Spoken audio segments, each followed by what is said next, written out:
Hello. Rewind. Yeah, he's in it. Well, you just don't want to wake up. I'll stop it. I'll start again. Hello, everyone, and welcome to another episode of the Gaming Garnish podcast. We've got another jam-packed episode, as normal, as of late. So we're going to get straight into it. We're catching up on the week we kind of missed with Summer Game Fest. Yes. Yeah, definitely. But this time I'll be your host. I'm Jake, joined by Ben, Hello. Joe, Hello. and Brad. Hello. Let's get into it. I want to know Just gonna what you're playing. I'm just going to have a reality throw out there. Oh, I've yeah. just received all the WhatsApp messages you guys have sent this morning. Yeah. Carry on. We're going in blind. Okay, so I want to know what you've been playing, because it's been a long time since we've asked. Yeah, it's been months, hasn't it? It has. So let's start with Brad.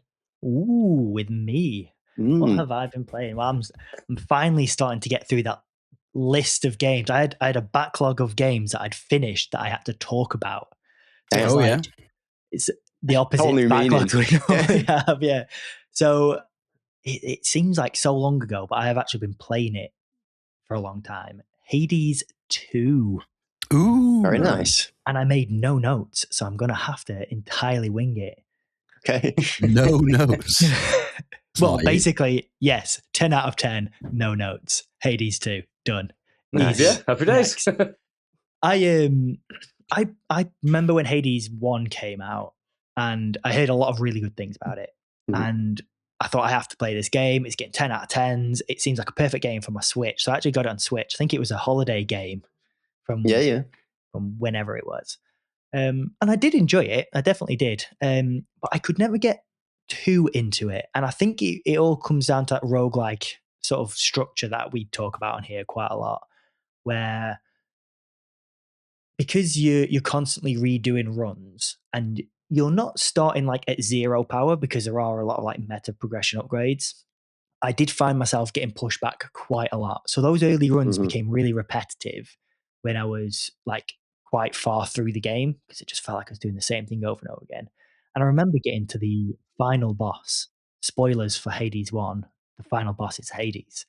No. Whoa. And I tried him a few times and never quite beat him. But there was one time I was literally like one hit away from beating him, and I died. Oh, And I that's was frustrating. so angry, obviously getting kicked all the way back, that I just thought, I can't do this anymore. And I knew in the back of my mind, I knew that to complete that game, you have to complete it like 10 times. So once you beat it once, you then have to keep doing it. And I know it get easier as it goes on, but I don't think you don't have to, do you? But to get like the true ending or whatever. Yeah. So I went into Hades 2 kind of thinking it's going to be the same. You know, it's going to be very much the same. I'm probably going to enjoy it for a little while. Maybe this time I get to beat the final boss, and that's kind of going to be it. But when I say it's better than the first one, it is, in my opinion anyway, leaps and bounds better than the first one. There is so much more I feel like you can progress. And it doles it out at such like a perfect cadence. So you do your first few runs, you don't beat the first boss, but you're still leveling stuff up back at base. And then you eventually beat that boss. And basically, it's really weird. Once you beat a boss once, it's almost like you never fail to them again. It's like you've learned them well. Yeah. You can just beat them every time. So then you get to the second boss, and again, massive roadblock. I keep trying, going back, leveling up the stuff that I was leveling up before, but then you get like new weapons. And then later on, you get like abilities to change how the weapons feel and play, each of the weapons. And then you unlock more weapons that you didn't realize were available. And then you can level up the weapons. And then and there's so much like meta progression that even though you're restarting the runs every time, it never felt monotonous. Yeah, you're not restarting yourself every time. Yeah. And granted, some of the meta progression is like pretty minor, but it felt enough to propel you forward. But then because the weapons all feel so differently, and because there's like a mechanic where it doesn't tell you what weapon to pick, but it says if you use this weapon on this run, you'll get a bonus currency. Oh, okay. So it encourages you to use. Is that bonus currency used to like level stuff up? Yeah, there's quite a few different currencies. So this currency in particular is used in one of the sort of what do you call them, the shops. Yeah. Stuff. So you don't need it. It just helps. It helps your progression go a bit quicker because you can buy stuff from this shopkeeper. Are these shops like in the run, or are they back at base? No, back at base. All right, okay. Yeah. And some of them, like this shop in particular, you use a resource to basically buy different resources. So there's a lot of resource management, but it's not overwhelming, and it's pretty clear like what the resources are used for. It's like one of the resources is used for leveling up your spirit, which spirit, you've got these arcana cards, they're called, and they're like perks and stuff. And the more spirit you've got, the more arcana cards you can put on. Okay. Are they like what you get for clearing a room sort of thing? Like to help you in your No, run? they're just constant. Oh, wow. That's good. Yeah, so like one of them is like extra life, and you can level it up so you can get like 3 extra lives. One of them might be like your omega attacks. So I'll explain what they are in a second, but they charge quicker. So there's these different like perks you can put on and say the more spirit you've got, the more perks you can allocate. So again, make yourself better, but then you can level them up to make them even better. So it's you're constantly getting more stuff. The attacks that I was saying before. So you've kind of got 3 attacks. Because I should probably explain what Hades is for people who don't know. I think a lot of people do know. They do. It's an isometric roguelike. Yeah. You've kind of got 3 attacks. You've got your each weapon has 2 attacks. So you've got like your main, usually a melee attack on X, and then you've got your Y, which is normally like a range attack. It's not always, but it usually is. So it's like your attack and your special. And then you've got your cast, which is the same across all weapons. It's basically like a ring that you put on the floor where you are, and it sort of slows enemies down. That's basically what that is. But these attacks you can hold, and they'll do an omega attack, which is usually a bit better. So like your first weapon you got is like a spear, and it's a jab attack normally, but then if you hold it, it sends like a massive wave in front of it. And that takes a second to charge. It uses mana as like a resource. But then each one has its own omega attack. And then as you go through a level, every time you beat an encounter, it's called, you'll get like a boon from a god. So a god will come down and give you a boon. And those will like enhance those abilities. So maybe it turns your attack into having fire, or it makes it so your attack hits twice, or it augments your different abilities or your dash ability. And it's sort of like as you go through the level, you're getting these different boons to boost your character up. So and they only exist in that run, don't they? Don't keep those. Those only exist in the run. Okay. Yeah. Now there is ways where you can, I think, try and force certain boons to be more common. And when you do complete a run, it tells you all the boons you've used, which is quite nice. There's like a screenshot, so you can be like, that boon was great. I want to try and get that one next time. Yeah, or that paired well with that one. And yeah. So that's really cool. On top of that, by the way, partway through the game, because these gods, your first run, you get a few of the same gods, quite regularly. But then the further you get through the game, more gods start getting introduced. I want to say I've probably got them all now. But there's one you get later who gives you an extra attack on the right trigger. She's like the moon goddess. And when she appears, she gives you like a list of 3 to choose from, but there's maybe 10 different ones that are possible. So that's another attack you've got. I think in the first Hades, you only had like 2 attacks. Yeah. Wow. So you've already got these many different ways you can sort of like spec your character. So what I was saying before, you sort of, I got to the second boss and I was struggling. And then eventually I pushed through that second boss. The bosses are really interesting as well. The second one is like a band. So there's 3 bosses. And there's like a really cool soundtrack behind it. The actual music throughout the whole game is ace, like really ace. I mean, I've had the Hades 1 soundtrack come to me a few times. I ain't even played the game yet. Yeah, I don't remember it from really the first good. one too much, but the second one. Even better, yeah. But when you beat one of these enemies in the band, say the drums stop. Oh, Cool. in the soundtrack? Yeah. Oh, nice. Which is just a nice little touch. Yeah. So I got stuck on them for ages. Eventually got through them, got to the third boss, got to the final boss.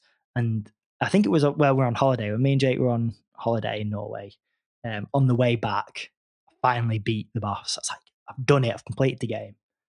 No, I did not complete it. You're 5% into the game. Again, it's another one of those, oh, you have to complete it so many times. But it did not feel, even at that point, I was unlocking stuff all the time.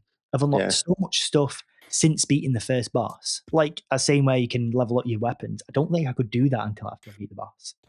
Okay. No. And there was extra weapons I hadn't unlocked because they weren't available to me until after I beat that boss. So you have to keep running it. Where it becomes a lot more interesting than the first one is there's a second route you can take. So the main route, the first route, is you're going down into the depths. You start like in limbo. I can't remember what it's called, the crossroads. Yeah. And you're going down into the depths to basically where Hades was last time, because Kronos, the big bad in this one, has taken over. So the aim is to beat him.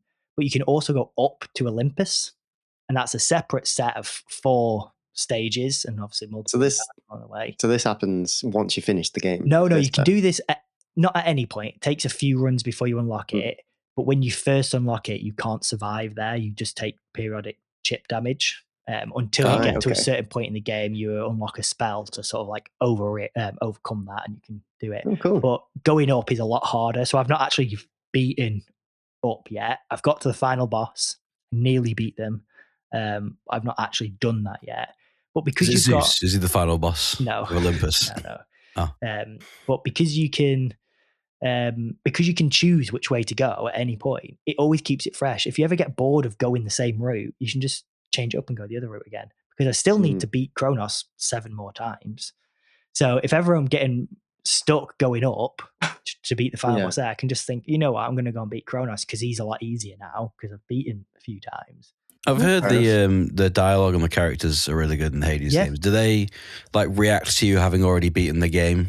Yeah, yeah. So when you different story and stuff. Yeah. So again, they're constantly coming up to you with new dialogue depending on what you did. So if you get stuck on a certain boss. So the second boss is Skiller. That's the band. Skiller and the Sirens or something like that. So if you get stuck on them, the next few times you speak to different gods, they'll be like, "Oh, I heard you fought Skiller in the deep," and they start talking to you about that. And then when you beat Kronos, they say, "Oh, I heard you overcame Kronos," and you start talking about that. But all the gods obviously have their own dialogue. I've not had anything repeat.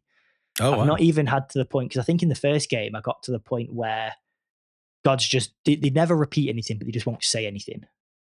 Yeah, you've exhausted all the dialogue, but I've never got to that point here. They've never. That's cool. So they were always. So, how do you actually beat the game if there's multiple paths? So, in the CrossRoads, it's like a. How do you even know that you beat the game? Because you said that you need to beat Kronos 7 more times. Yeah. So in the CrossRoads there's a cauldron, and there's different. Again, it's another meta progression thing because you can unlock new routes, you can unlock new shops, you can unlock new stuff. You get familiars, like little pet creatures to follow you around and stuff. You can unlock all that through this cauldron, where you're getting different resources like plants, or every time you beat a boss, they drop a specific resource that you can use in the cauldron to mix together and make a potion or make something that is a permanent upgrade or a permanent unlock. And the last permanent upgrade on there is to stop the flow of time or something like that. I can't remember the wording. That's how you beat Kronos fully, because every time you beat him, he just resets time. In order to get that, you need the resource from beating Kronos X amount of times, and the resource from beating the other boss X amount of times. You make the potion, and then I'm assuming you go up and beat him one last time. Maybe he has maybe he buffs himself. Yeah.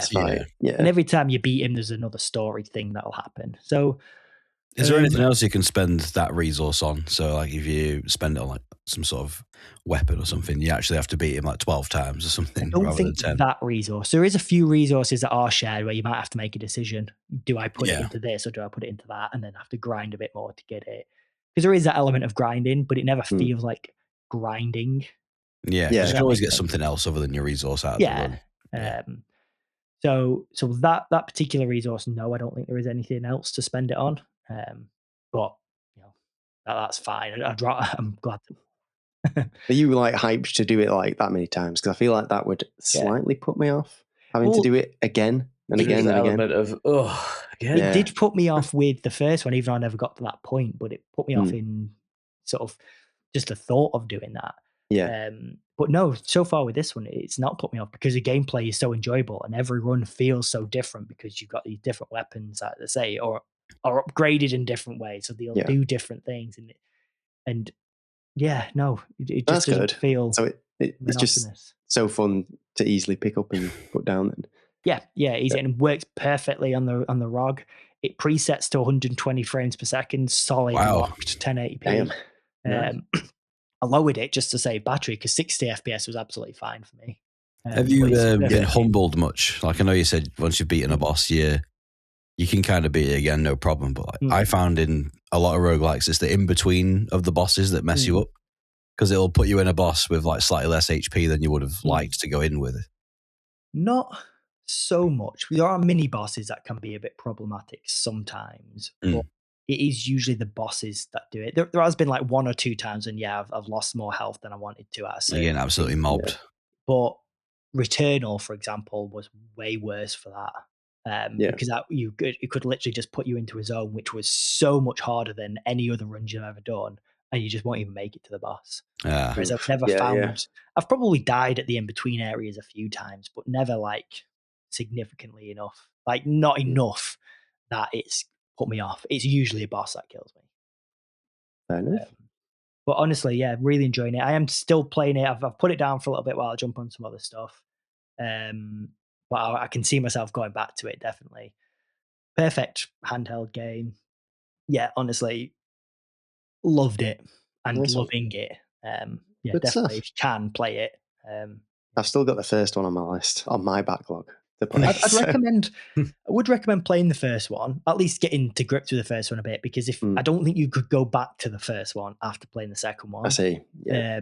So it's good to get that story sort of thing. And the first one was still good. And I believe a lot of the stuff that I'm talking about here was in the first one, but I just hadn't unlocked it yet, and I just never got to the point.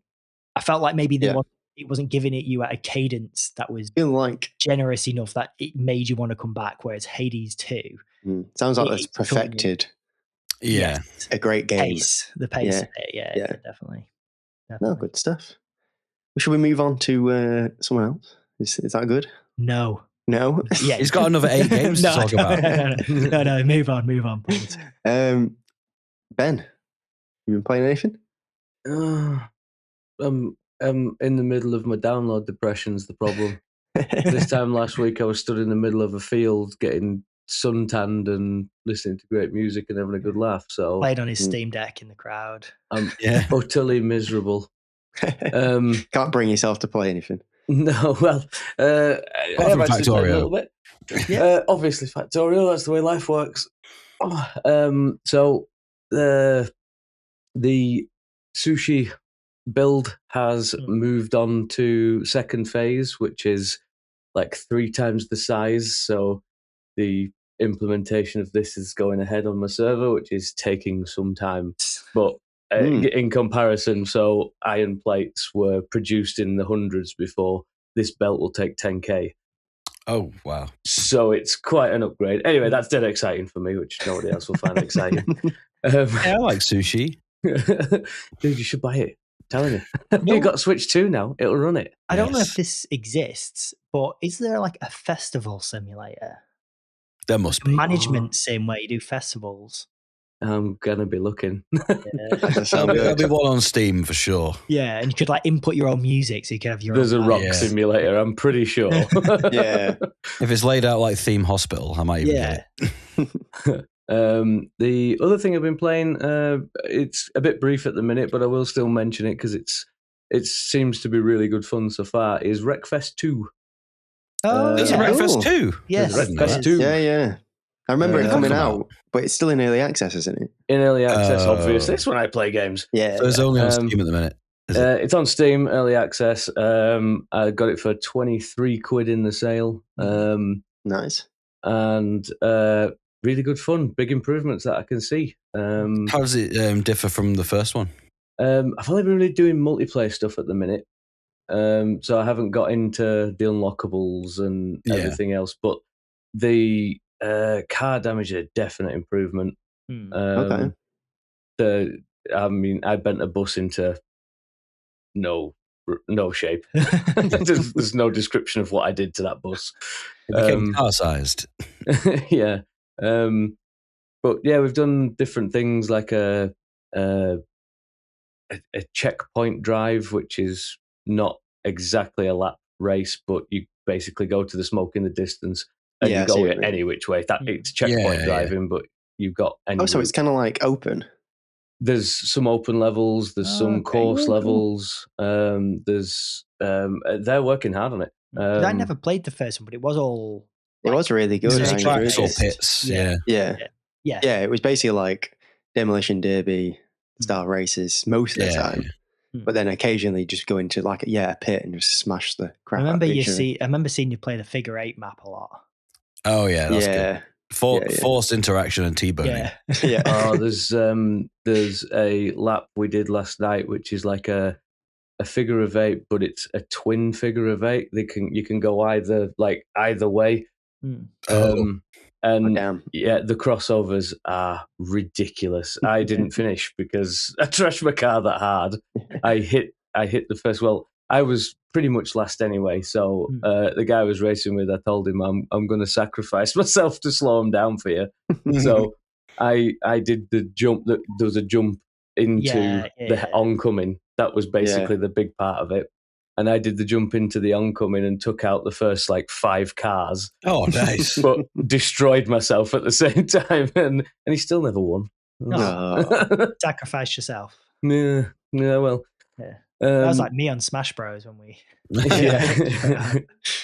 It sounds like an improvement, though. I'm looking forward to it finally actually releasing. I'm also considering the fact it's in early access. It's a definite leap already.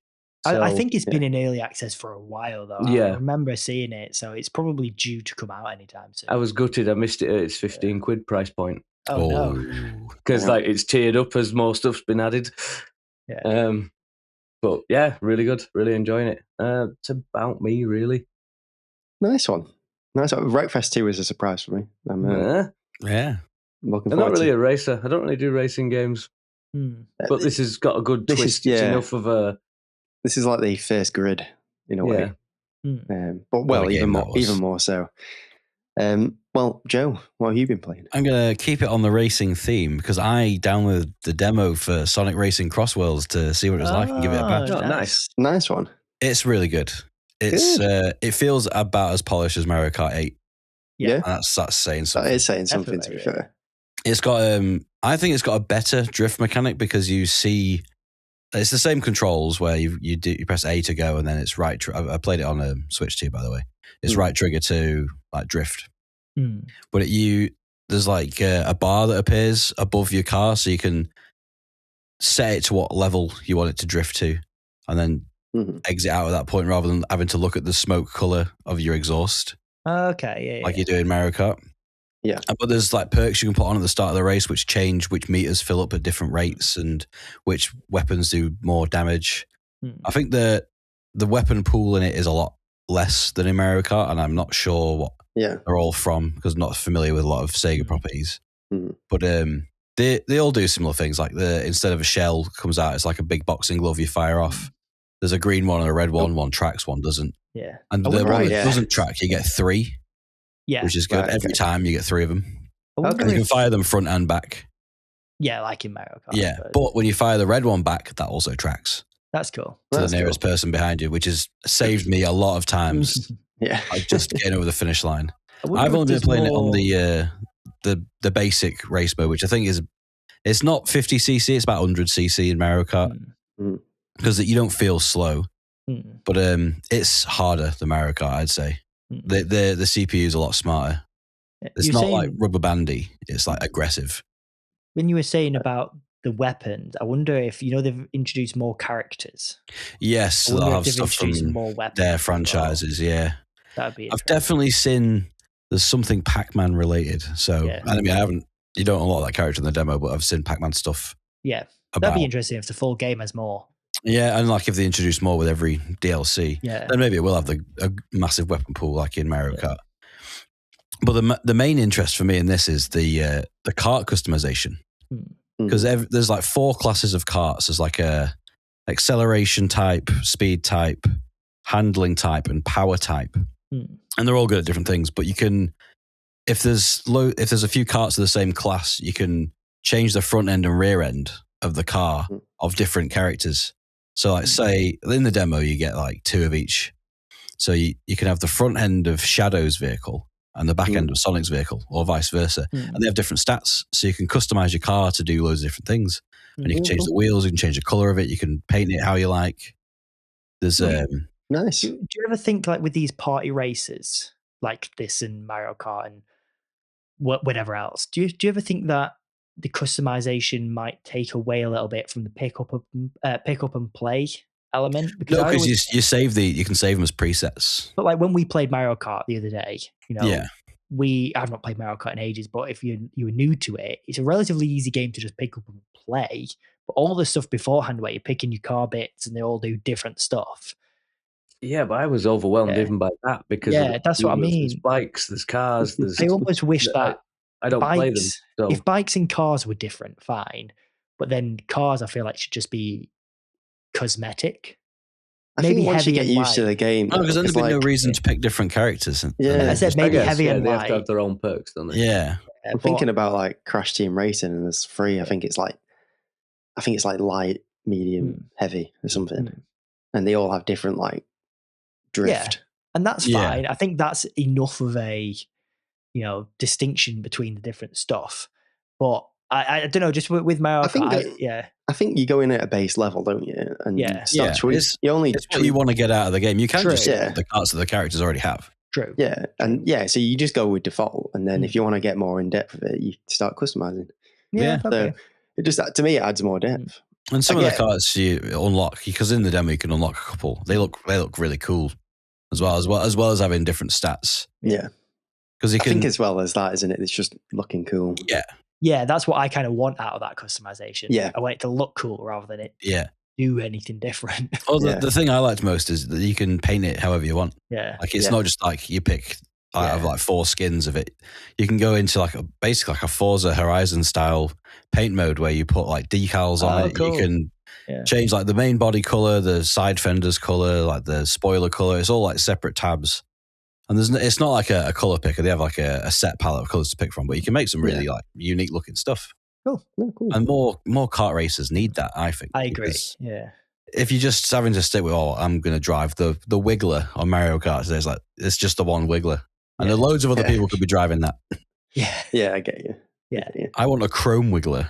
I kind of get what Brad's saying. You just wanted to say Wiggler. Yeah.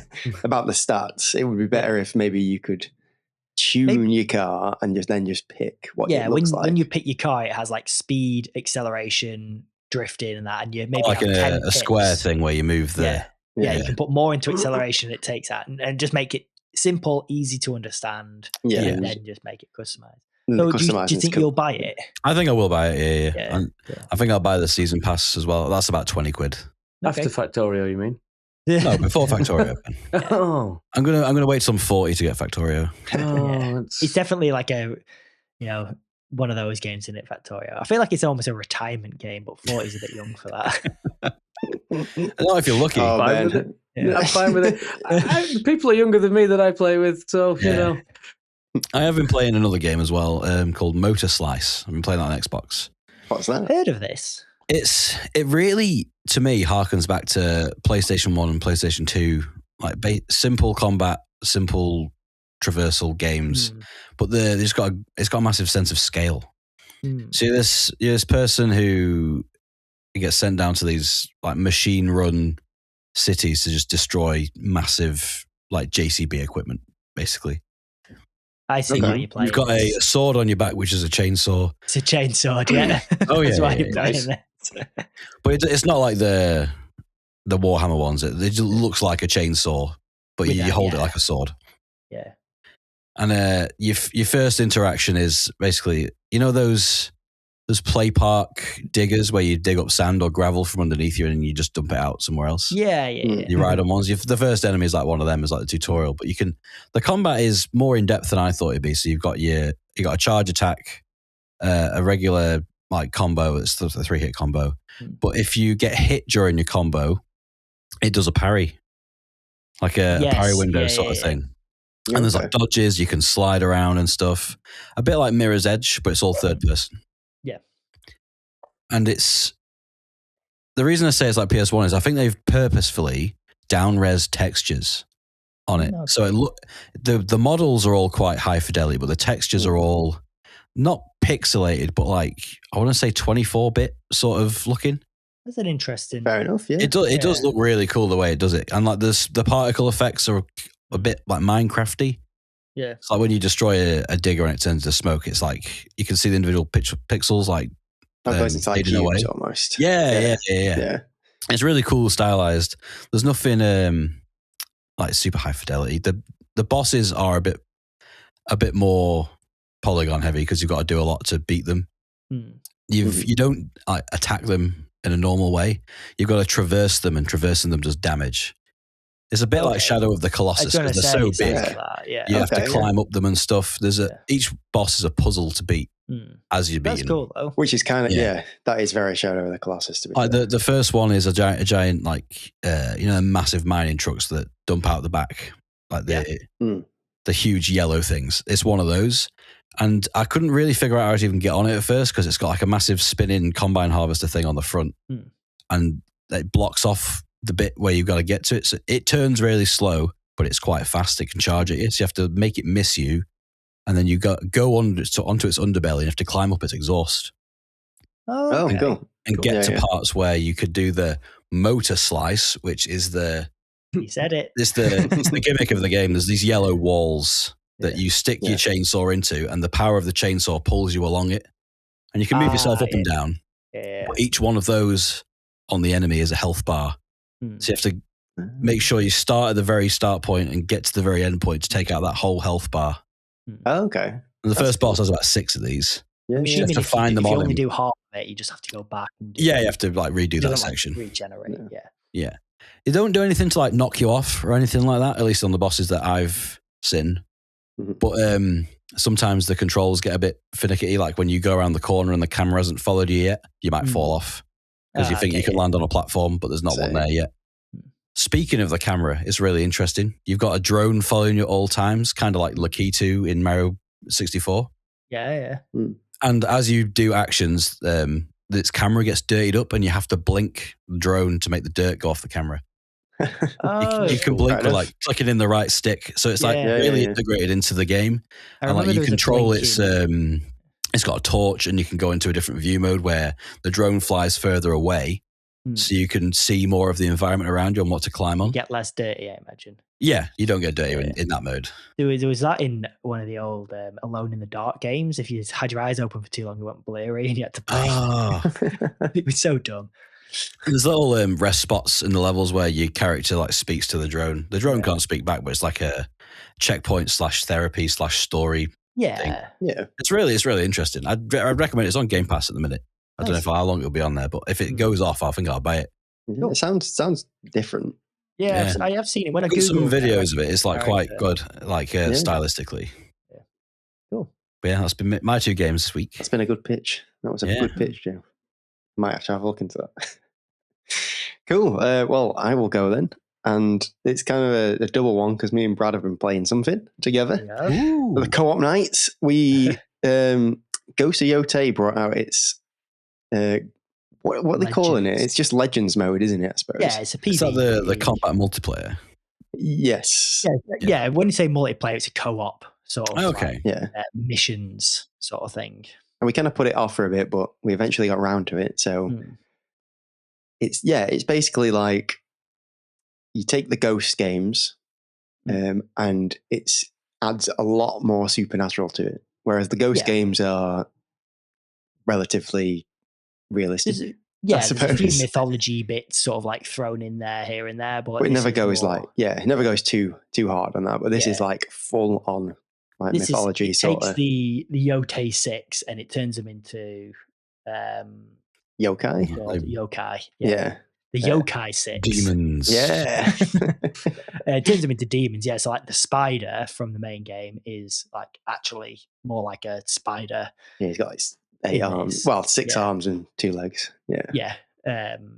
So that makes it interesting, really like thematically ingrained within the rest of it. Like when you're doing the missions, you're like picking up special, like each Yotei 6 has its own like set of missions, doesn't it? Yeah. So was there 3 or 4? So there's 4, and then you have to fight the last 2 as raid bosses. It. So for each Yotei 6, I think there's 4 missions, and then the boss. Is it 3 missions, and then the last mission is a mission and the boss? Yeah. Something along those lines. And they each have a gimmick, don't they?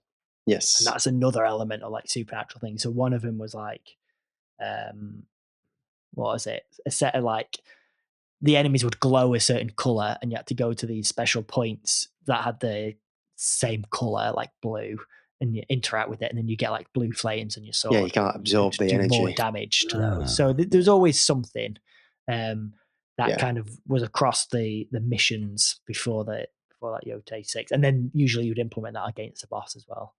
Yeah, like I think one of them, the Kitsune, had like a teleport sort of ability. So you could like teleport across the map, which is really cool because you don't. Yeah, that was definitely the best one. 100%, that was the best one. The weakest one was the first one. It almost got better as he went along because the first one, there wasn't a special ability. It was just these trees that you had to destroy. Yeah, and they kind of gave out like corruption. Yeah, but you had to pick these things up and throw. That was a bit naff. Yeah. The second one was there was a wind or a lightning sort of ability, but it wasn't really an ability you could use in combat. It was just kind of a puzzle. More to get past obstacles, and puzzles. Which was again a bit naff. But then you got the teleport for the Kitsune, and you got the different lightning swords and fire snake, swords and stuff for the snake, which was cool. So each mission basically it's in 2 halves, isn't it? You got your first half and your second half. And the first half, is it 2? No, it's 3 parts, isn't it? Yes, yeah. So you go through the gates, yeah. And it's only 2-player co-op for the missions, And then the bosses, it's 4-player. But for the missions where it's 2-player, you can each pick like a something to make it harder. It would be like a like skulls. Sort of. So before you go into the mission, it'll randomize some like tokens or something.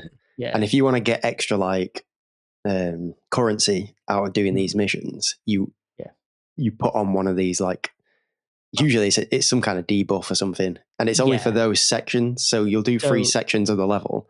The first section, maybe it'll give you Brad's debuff that he's picked. The first section's no debuff. The second section's 1 debuffs. The third section's 0 debuff. But sometimes it's challenges too. So sometimes it'll be like get 10 headshots with the bow or something, or a ranged weapon. Yeah, and then some of them are way easier than others, and they're sort of tiered as well. If you pick a harder one, you get more resources. But some of them, even though they'll be the same difficulty, some of them are still way harder than the others. And like gameplay wise, it plays like Ghost. It's got all those mechanics in it. So that's always really good. It's just good to play that with somebody else. I think it works really well playing that with somebody else, to be fair. I think my biggest issue with it was because it's all level based, because you're sort of getting gear, and as you're getting better gear and leveling up your gear, you're leveling up your sort of like character level, and then you can take on. So you go from like bronze difficulty to silver to gold to platinum. Because you're wanting the resources that sort of match your level, you're always wanting to go maybe a little bit higher than you perhaps should. So we were doing silver pretty early, and then gold like relatively early to try and push that difficulty a little bit. The problem you have is kind of like people's complaint with Assassin's Creed games, where you sneak up on an enemy to assassinate them, but it doesn't assassinate them; it just does damage. And I found that was quite a problem with this, because I didn't feel like you could do anything stealthy. Because I agree on that. All the time, you could. Considering you're supposed to be a ghost. So there was almost no point trying. We basically just did most things just running in, guns blazing. We did have guns, to be fair, but swords blazing. And just kind of like fighting. And I'm not very good, as it came abundantly clear. All right. But it just kind of became a bit like mindless. I know what you mean. But some of it was really like, it's not like they didn't throw interesting encounters at you. But I know what you mean. It definitely would have been better to have more of the stealth. And yeah, if you maybe stayed to your level, I don't even think you would have done. I still don't think. I know what you mean, to be fair, because at the higher tiers, it threw harder enemies at you. Yeah. From like the base game. Oh, and there was new enemies here too that like did supernatural stuff as well. So there was like the ice ladies. Yeah. Who like shot ice at you and stuff. But you couldn't, because it threw harder enemies at you, you couldn't assassinate them. You could only do like this first like. But I think even if you stayed on bronze, I think it would be a while before you could just assassinate them, and then it would feel too easy. Oh yeah, 100%. So I don't know where the balance was. It just didn't feel quite. I definitely know what you mean about the balance, because it definitely gets way too grindy as well. Because to do the 2 raid bosses at the end, you have to be like essentially max level. We didn't do them, so we haven't done them.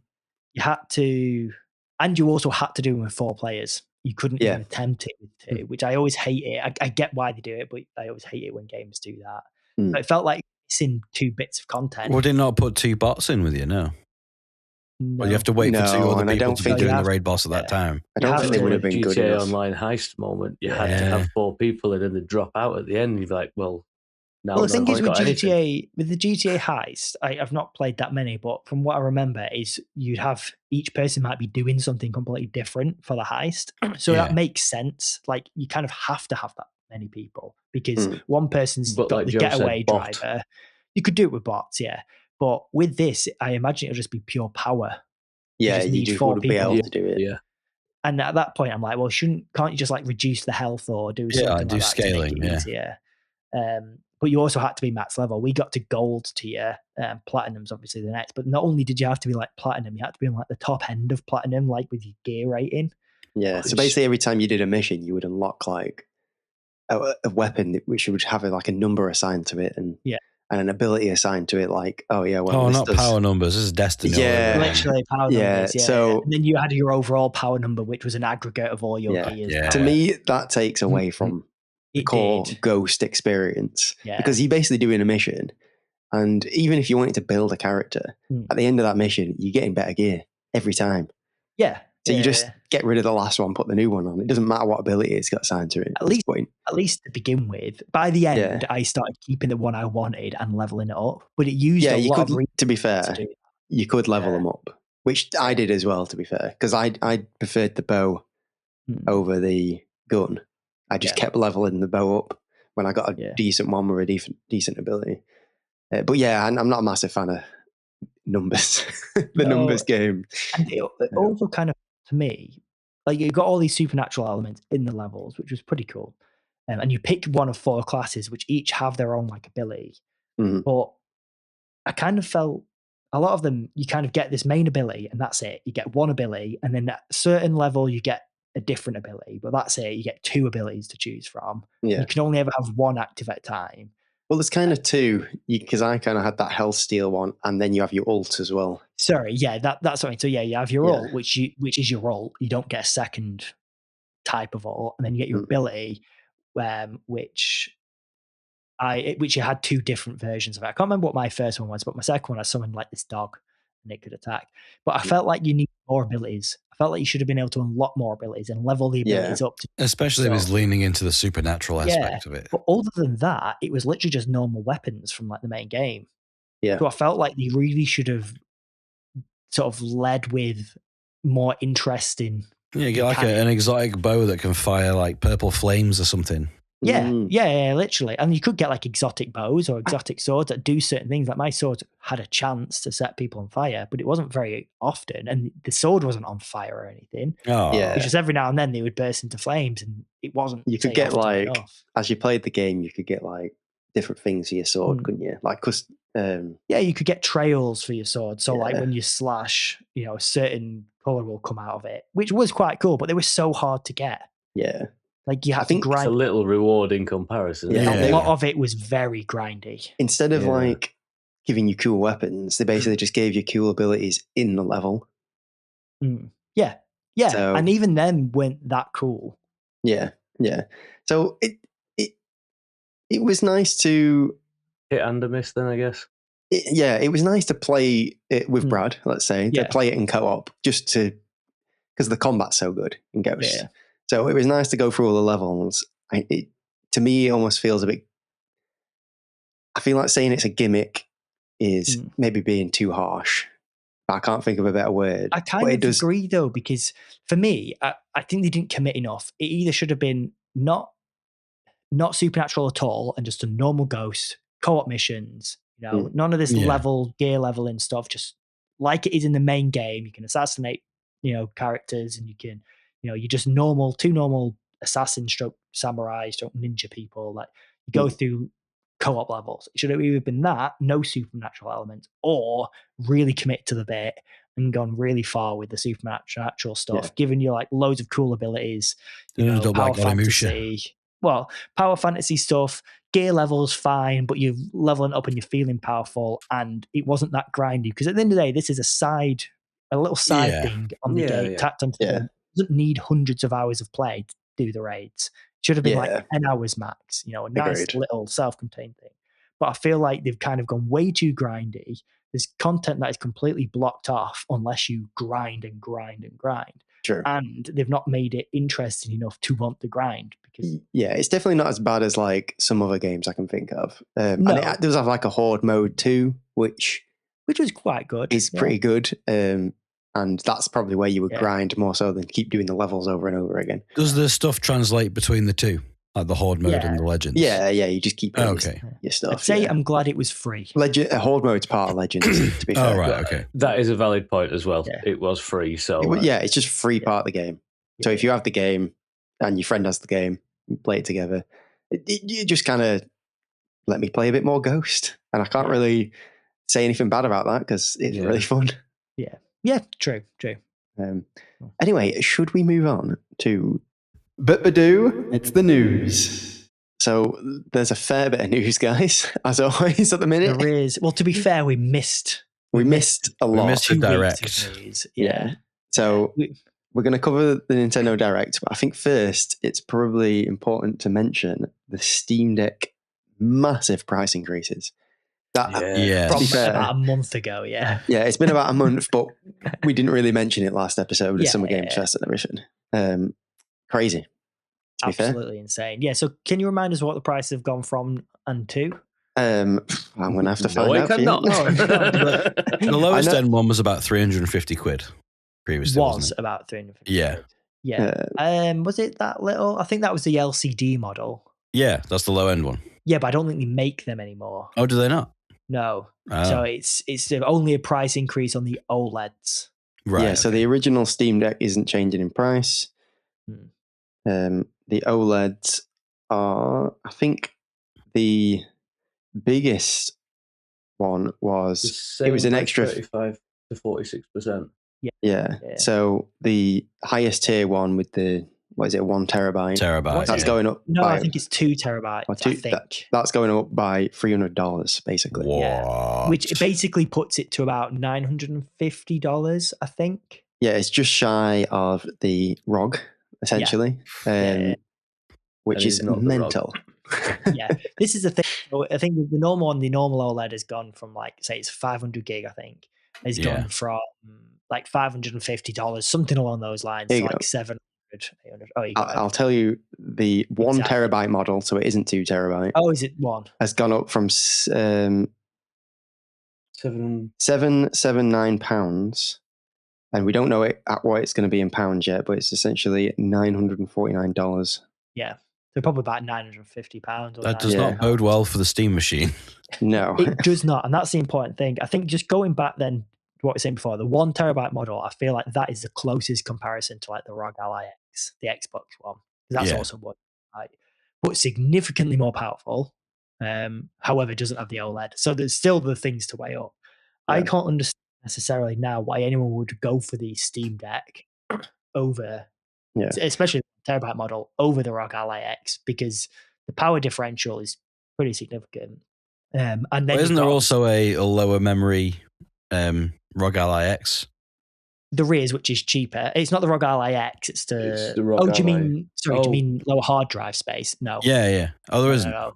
So the white one. Yeah, but that's just different lower running gear, power as well. Oh, right, okay.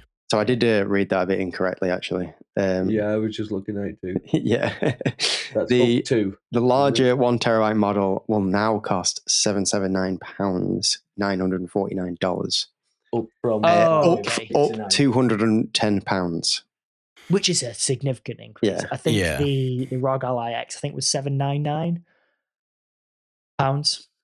or $999. Yes. I want to say something along those lines. So that's why people are saying it's much more comparable price wise. But has the cost of components to make them gone up the amount that they've? Unfortunately, oh God, yes. Oh, really? Yes, it really has. Yeah, and we'll probably get onto that a bit later when we talk about all the Xbox stuff. Yes. A quick bottom end SSD thing, just because I've been messing with PCs. To get a terabyte SSD, probably beginning of the year, was about 40 quid. To get one now, it's over 100. Yeah. Wow. It's like components have doubled, One if part. not more. Yeah. it is actually crazy. So I think everyone can understand why Valve have done this. Like, no one is saying, oh, how dare you? You're just doing it for money profit. making. I don't know. But I think what Valve have probably done, and this is purely just making this up as I go along, but I think it's speculation. That's the word. I think they've probably held off on price increases when maybe other people haven't, but now they can't. They've almost done like a double jump. So instead of doing like 20%, like 50 quid at a time, it's like all the 200 at once. Because if you compare like the the PS5 price now to when it first came out, there's about 150 quid, 200 quid difference or something like that. Yeah. From launch to now. I don't know. I think it's probably still less. Yeah. But still, I think it's about £100. You think it's only 100? But still, they've done it in increments, so it doesn't seem as bad. Also, handhelds are still quite novel hardware. They're not like home consoles have been standardized for a long time. Yeah, and home consoles are usually the subsidized as well, whereas they've been out and said that they don't subsidize the Steam Deck. So. I just feel like this really prices out people. It does. Like, really considerably. Because it was a relatively weak like handheld, it was always sold because the price was cheaper than every other handheld. Yeah. And that's what made it do well. But now it's not cheaper. I think you got it at the perfect time, Jake. Yeah. I do agree. Looking back, I was going to say in hindsight, but I got lucky. I bought it at Christmas, just gone. Yeah. I bet you could sell it now for more money than you paid for it. Not that you will. But not that I will, but you could. I probably could.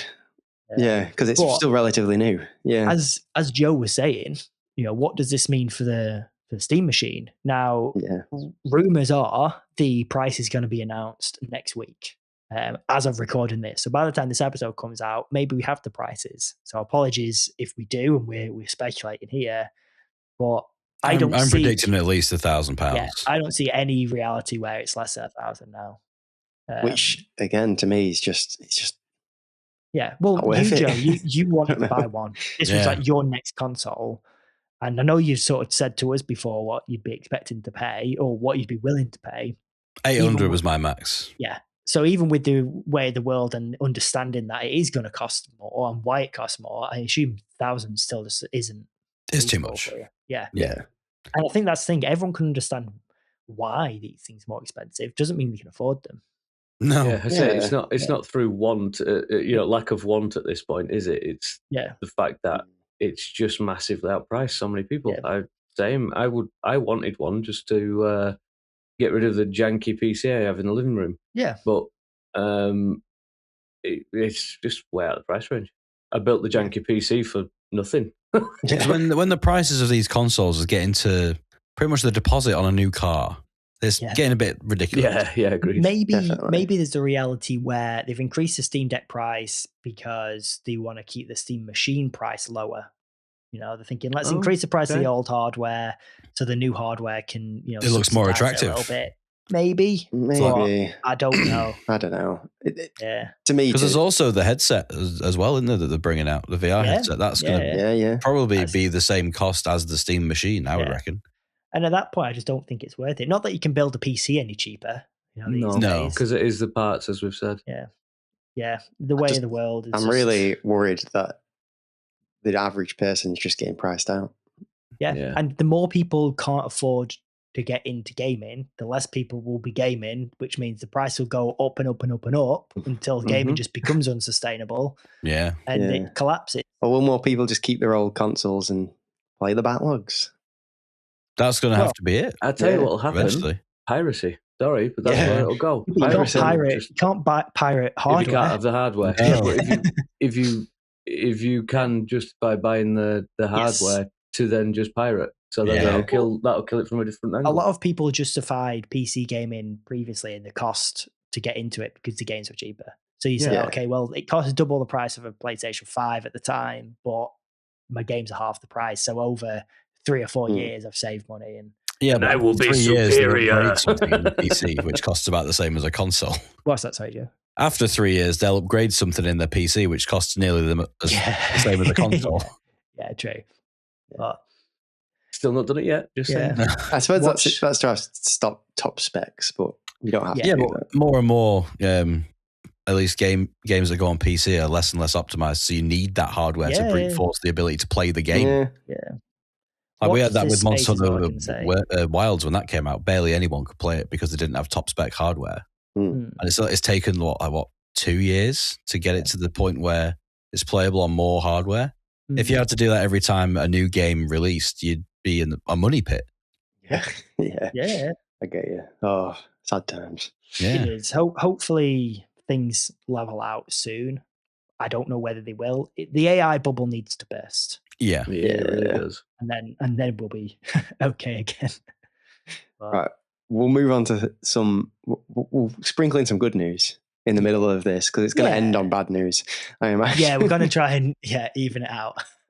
I think we need to come up with a end on a happy note after each segment. Yes. Yeah. Agreed. So, some quick news, and then we'll do the Nintendo Direct. So, Valor Mortis got moved to October for everyone who's looking forward to that. Shocked Pikachu. I think they basically came out and said,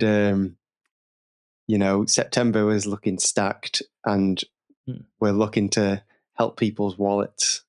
Yeah. by moving our game to October, which is they did. Like I wouldn't be surprised if more people do it, but they should have done it, and they've done the right thing. All the games coming out when that was, although Valor Mortis does look really good, and I've played it and it is good. It was also coming out with Control on a new IP and Silent Hill all on the same weekend. Yes, this was the one that needed to move. 100%. So hopefully it does well.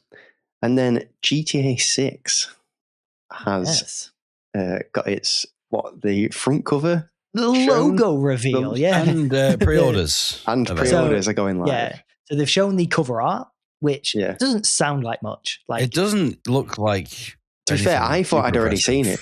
I'm going to be honest here. Actually, I've already seen this. I think it's because people have made their own, and the colours are the same as the other logos. I mean, it's also a GTA front cover. They all look the same. Yeah, true. They've all got a helicopter in the top left. Yeah. But the thing is, for any other game, this wouldn't be that big of a deal. But we get so little GTA news and like reveals and stuff. Yeah. Crumb of anything, is a huge deal. I've seen like YouTube careers made off the back of like theorizing when the next trailer will drop. Yeah. The only other franchise which comes close to this much hype over minimal stuff is probably Pokemon. Yeah. Where you see the starter reveals and then everyone theorizes what the evolutions will be or like the opening title screen will look like, and it's crazy. Definitely. So I get, like, obviously it didn't seem a lot, but it is huge. It's got massive engagement. With the pre-orders going live next week. Yeah, so again, by the time this goes out, the pre-orders will be live. Yeah. I am thinking that we probably get a trailer as well.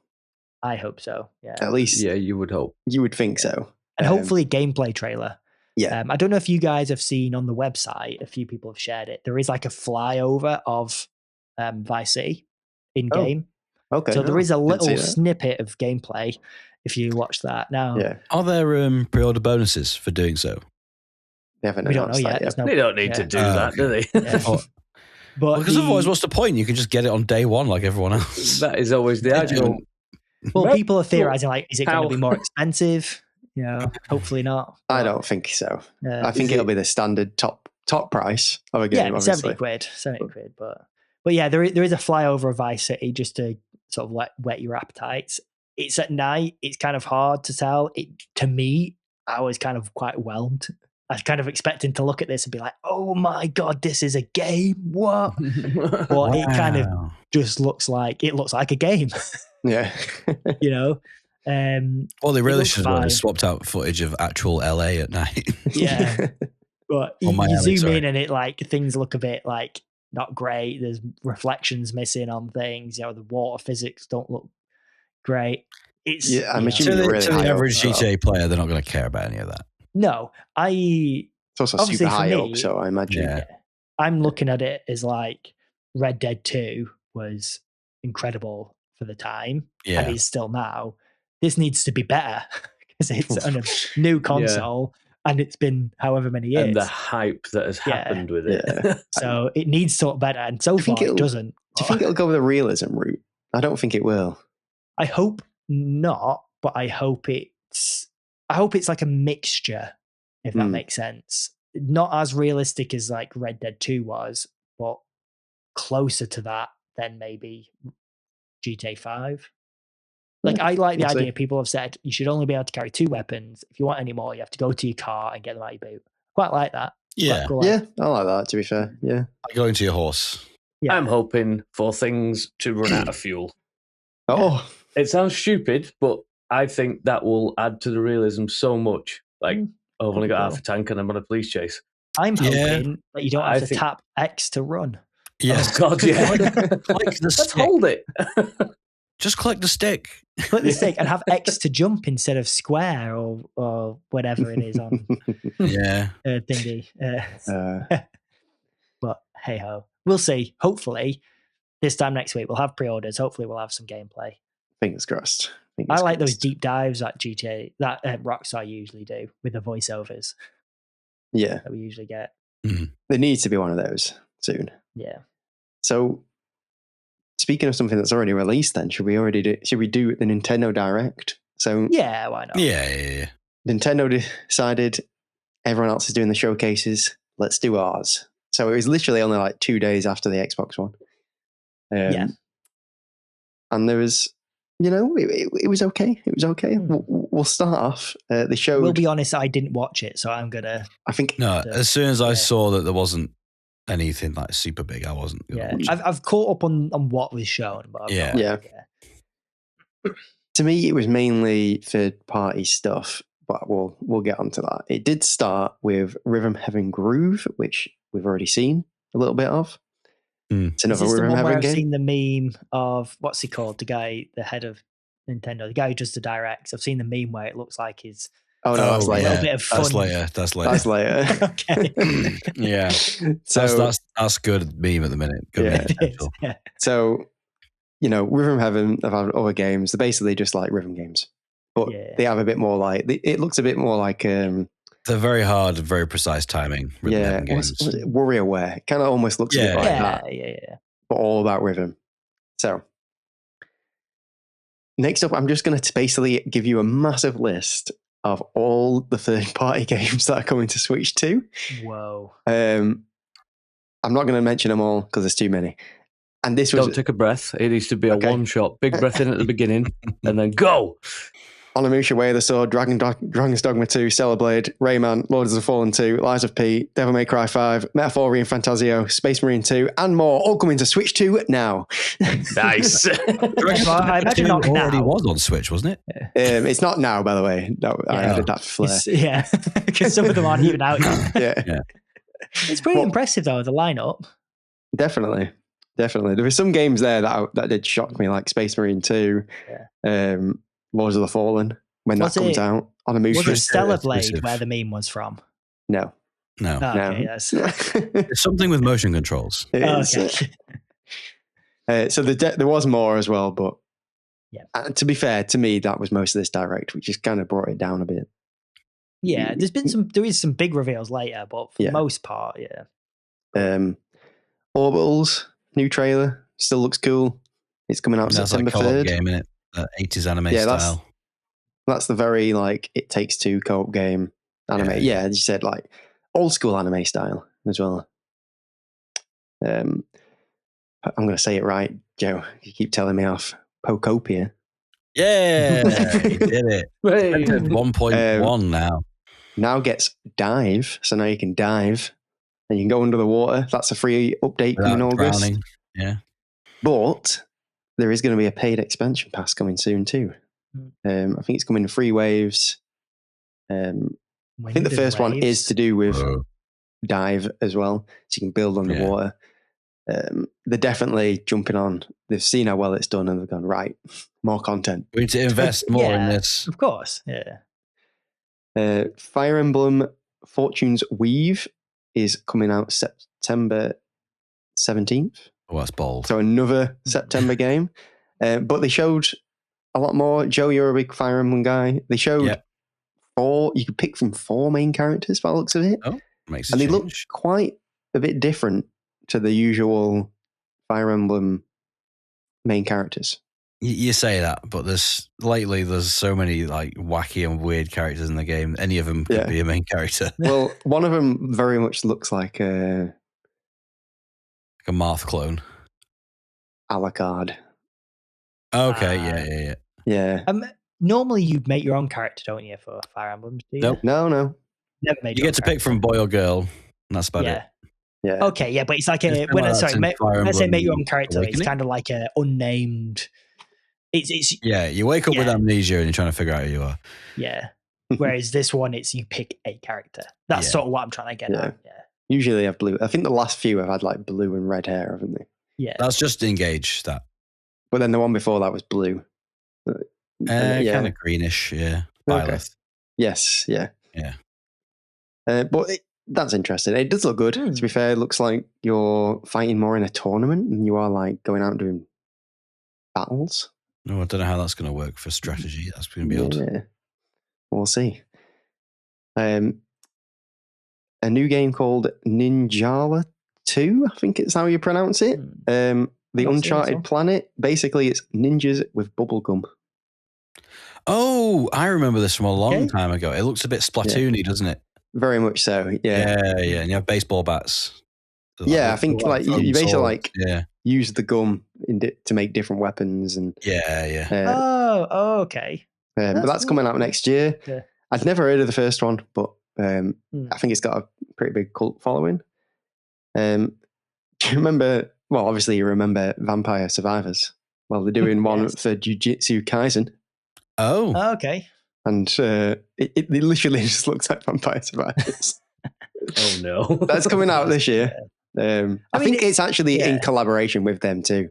I think they're helping make it. They've got a few games. They've got the Warhammer one as well. I was going to say there's a Space Marine one.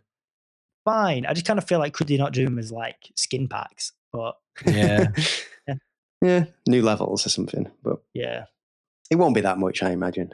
No. It'll be like it's good in a way game. because you can get like the franchise that you like. Yeah, play that version. No one's going to be playing them all. You know, they're not going to be like, I love vampire type games. We're going to play all these. It's a whole new genre now at this point. Yeah. As well, like what do they call it? Survivor something. Yeah. Survivortron or something. Say, they is it Punkle who make Vampire Survivors? They've got their own name for it, and it's really bad. But I've heard people call them Bullet Heavens. Yeah. Okay. Yeah. They're avoiding your bullets rather than you avoiding their bullets. I like Bullet Heavens more than Survivor. I think it was like Survivortron or something. Yeah, something really bad. Yeah. All the Xenoblades are coming to Switch too. From 1 to 3 in new like HD versions with new content and stuff. But they also announced Xenoblade Genesis. Yeah. I've never played the Xenoblades, but apparently they're really good. Yeah, really long games as well. Yeah. I tried playing Xenoblade Chronicles X and it dragged, man. Yeah. Yeah. Like I was interested in it because it had like mechs, but they're after the halfway point in the game. Oh my. And this one I think is more like, I don't know if it's fantasy, but it's not as. It looks a bit more fantasy, yeah. Almost like Fire Emblem Three Houses, actually. It looks like. The meme is coming from Nintendo Switch Sports Resort. Where there is in one, so it's basically your average Nintendo Sports affair. Yeah. You're in boxing. You're doing. I don't know if they show bowling actually. Shake weights. They're doing all sorts. And pumping up the football. So the meme comes from, for some reason, all the other ones sound like sports-ish, but this one's fun of war. Thumb Wars. Fun wars. So okay. So basically, he's trying to do the fun wars with the stick, but his hand is below the camera, and it definitely looks like he's doing some kind of war. He's ferociously doing something. But I keep seeing the memes where they just keep putting other clips over the top of it. I've seen where they've put that behind Stellar Blade. Yeah. But yeah, new Nintendo sports game. I reckon they always sell well, so yeah, of course. We'll do. You can play the Star Fox demo now if you've got Switch 2. I'm assuming you've not played it, Ben. No. Ben, sorry, Joe. No. I didn't know the demo was out. Yeah. Well, I wasn't wrong, Ben. I assume you haven't played it. Statement was factual. It was pointless. Yes. They're bringing out a new Final Fantasy game, but it's it's in a 2D HD or the 2D 3D style. It's called Final Fantasy. We have to read this. Resonance. It's coming out October 22nd, so this year as well. And it surprised me more so that they're doing a brand new game in this style rather than a remake. I think a lot of people have been asking them to. It's just really cool that they're doing it. Yeah, because Square Enix are obviously known for the Final Fantasies, but then also is it Triangle Strategy, is it, or Octopath Traveler, and all those sort of games. I think they did Bravely Default, I think, as well. Yeah, and then you've got like the Dragon Quest HD, 2D, whatever. So I think people have been saying like, oh, you need to do this for Final Fantasy, and we want a new one. So cool. I think it's a good idea. I think it's a big step. I mean, I know for a lot of people it probably just flies under the radar, but I think it's pretty cool that they're doing it. Yeah, 100%. It does look good. Speaking of Dragon Quest, there's a new Dragon Quest Monsters, The Withered World. That's coming out on December 3rd. Basically Pokemon with... It's not a Builders though, is it? Dragon Quest. Yeah, this is definitely the Pokemon Dragon Quest where you collect the monsters. But apparently you can fuse them in this one. I don't know if you can fuse them. Assuming Nintendo won't be trying to sue Dragon Quest. No. I would thought not. Funny how that works. Yeah. The Dust Bloods, we finally saw more of the Dust Bloods, but it was literally like 20 seconds of a trailer. But they did announce that there's going to be a summer network test. Yeah, they usually do that actually for FromSoft games. Yeah. Is it going to be, I'm assuming it's a multiplayer. I think it is a PvE game, Yeah.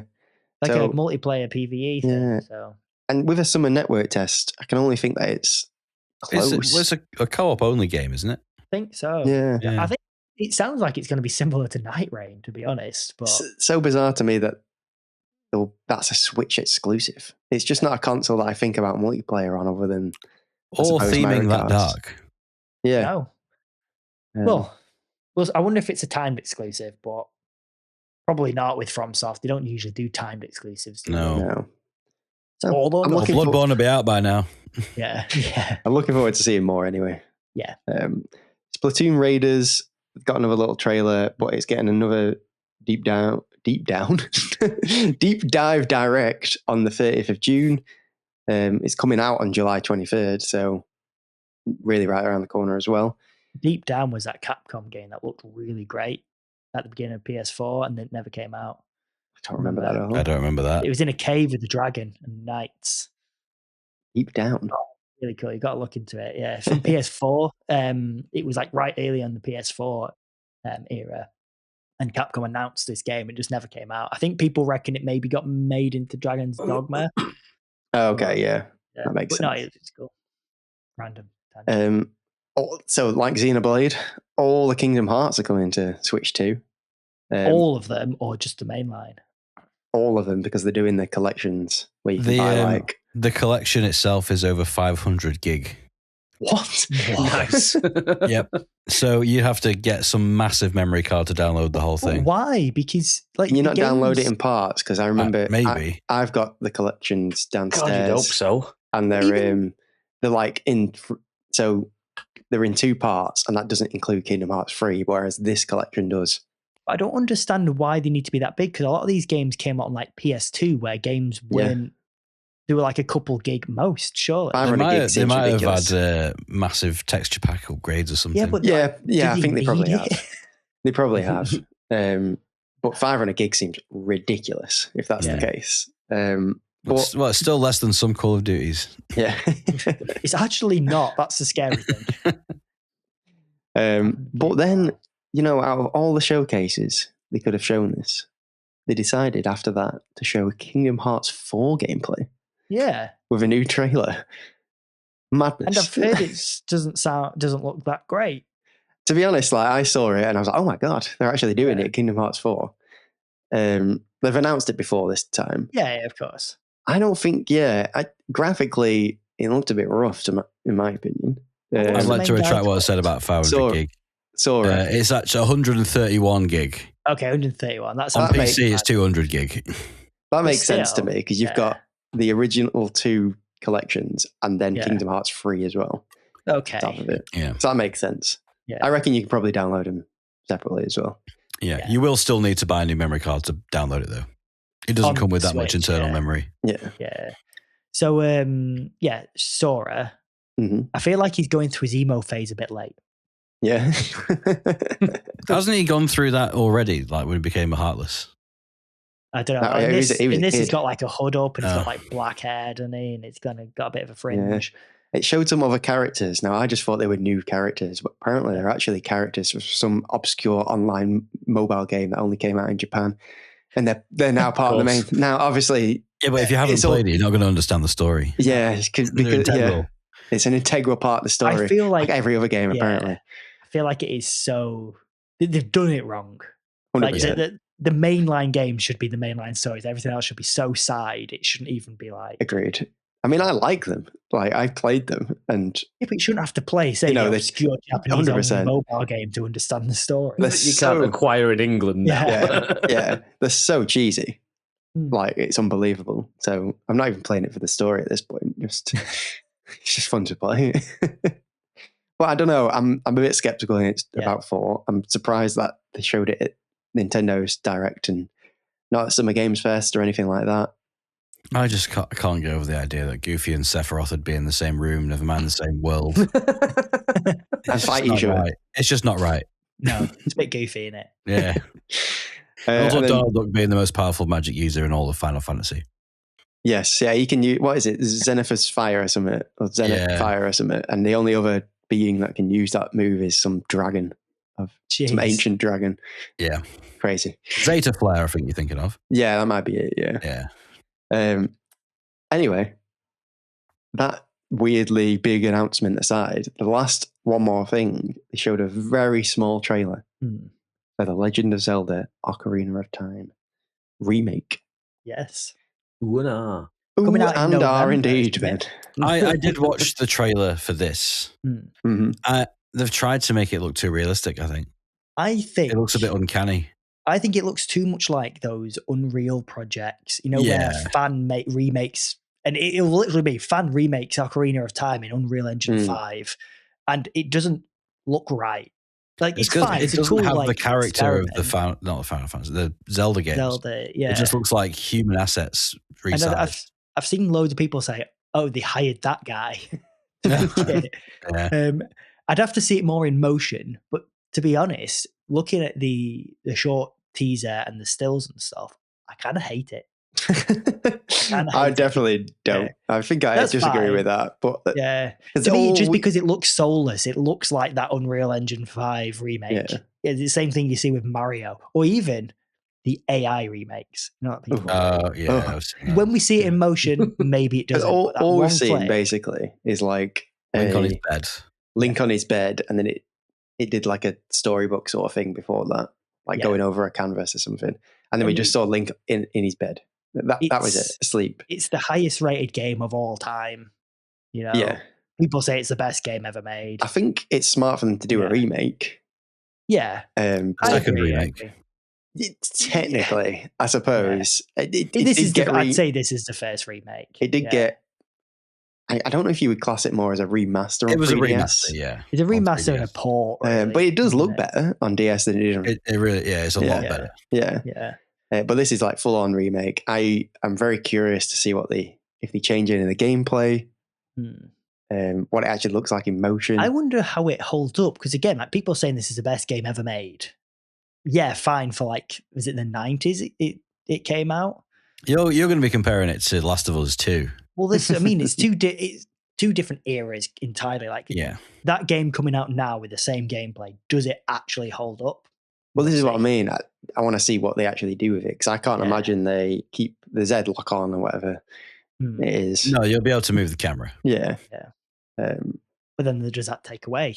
Yeah, it will change it a lot. Does it sort of almost enhance the disparity between games from then and games of now? I don't know. As long as they don't go full on Breath of the Wild and make it an open world. And it's coming out in November, isn't it? Well, they haven't said. All they've said is 2026, which, we're in 2026. There's only half of the year left. I actually theorize it's going to get pushed back. It will get possibly pushed back, but I think it's going to come out the same week as GTA. Yeah. If anything's going to try and take that on. Nah, Godzilla all the way. Yeah, I agree. But that was it. That was the Nintendo Direct.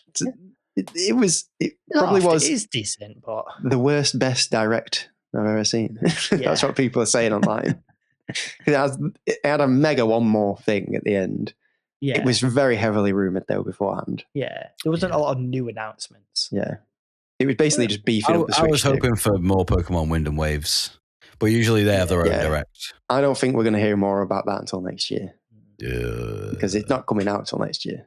No, I'm hoping Christmas time they'll release something. Fingers crossed. Hopefully. We'll see. Yeah. I think they'll wait till Feb or something, but we will see. What do you guys think of the Direct? Yeah, not as scared. I didn't watch it, but from what I've seen, it was okay. The best thing that came out of it was that short clip. Yeah, of the director. Yeah, the memes, the endless memes. Fun war. So we've got some Xbox news next. Then yes. First, we'll talk about the positive, I suppose. No, let's end on the positive. Yeah, okay.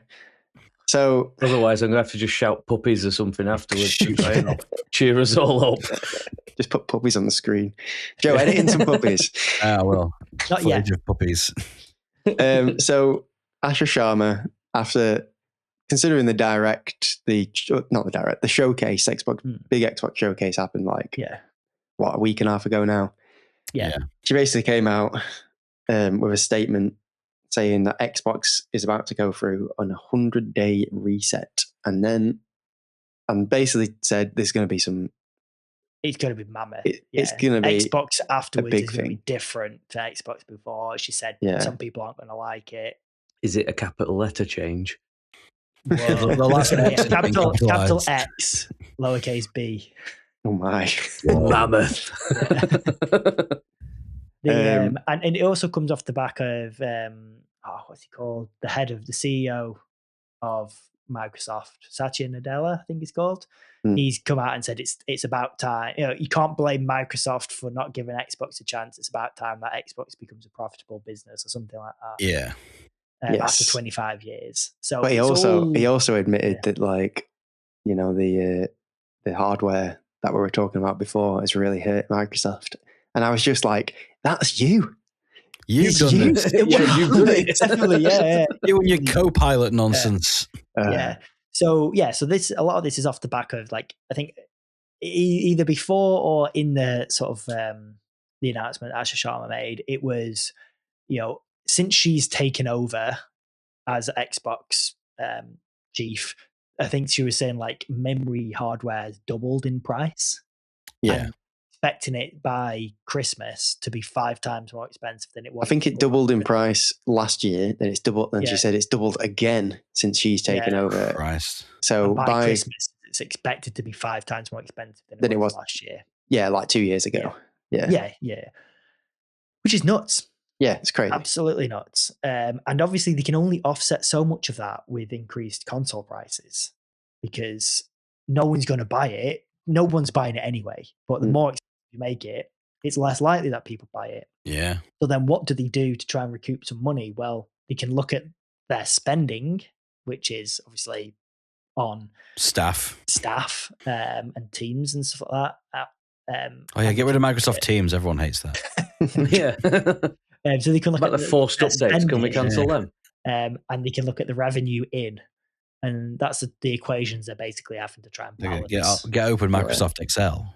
And do some number crunching. So from that, like the rumors and a lot of the credible, not leakers, but people in the industry, journalists, journalists and stuff. Yeah, are obviously going Jason around. Schreier's, Jez Cordon's, there's quite a few others. I can't remember all people because so many people have weighed in with their own sources. They've been asking people, obviously won't give the names, but who were working for these companies, and it sounds like a lot of places, a lot of teams are either going to get shut down or hopefully sold. Is probably a better prospect, or just gutted for like half the staff or something. The 3 that we know about so far are Theory, which I think is the biggest shock because they've literally just announced the new Senua game at the Xbox showcase. Yeah. Crazy. Allegedly, they've actually had a team talk from Microsoft saying you are being shut down. But obviously they're now in the negotiation stage of if they can either go independent or be shopped around for another buyer. Again, maybe this is not true, but this is what it sounds like from there's been speculation that's why they showed the trailer. Yeah, speculation that to try and Microsoft didn't force them to do it, but both them and Microsoft thought it was a good idea in order to try and drum up hype for the game. Let them keep their jobs. Yeah, and hope get sold out, which is commendable. So that's Ninja Theory. Then there's Compulsion Games and Double Fine, which the reporting on that sounds like they are in the negotiation phase, but haven't necessarily been explicitly told they are being shut.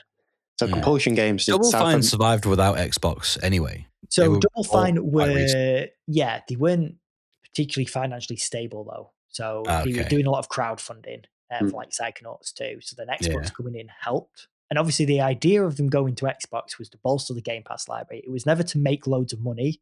It was to pad out the Game Pass library and be one of the art houses, I suppose, for Microsoft. Yeah. Now obviously they're looking at getting rid of them. Maybe they can go independent again. Maybe they can be bought out. Who knows? Being bought out. A lot of companies got bought out during like the COVID times. Yeah. When video games were like making buttloads of money because we're all trapped inside. Yeah. And it's just people free money a lot of the time, furloughed. Yeah. And now they're just, I don't know.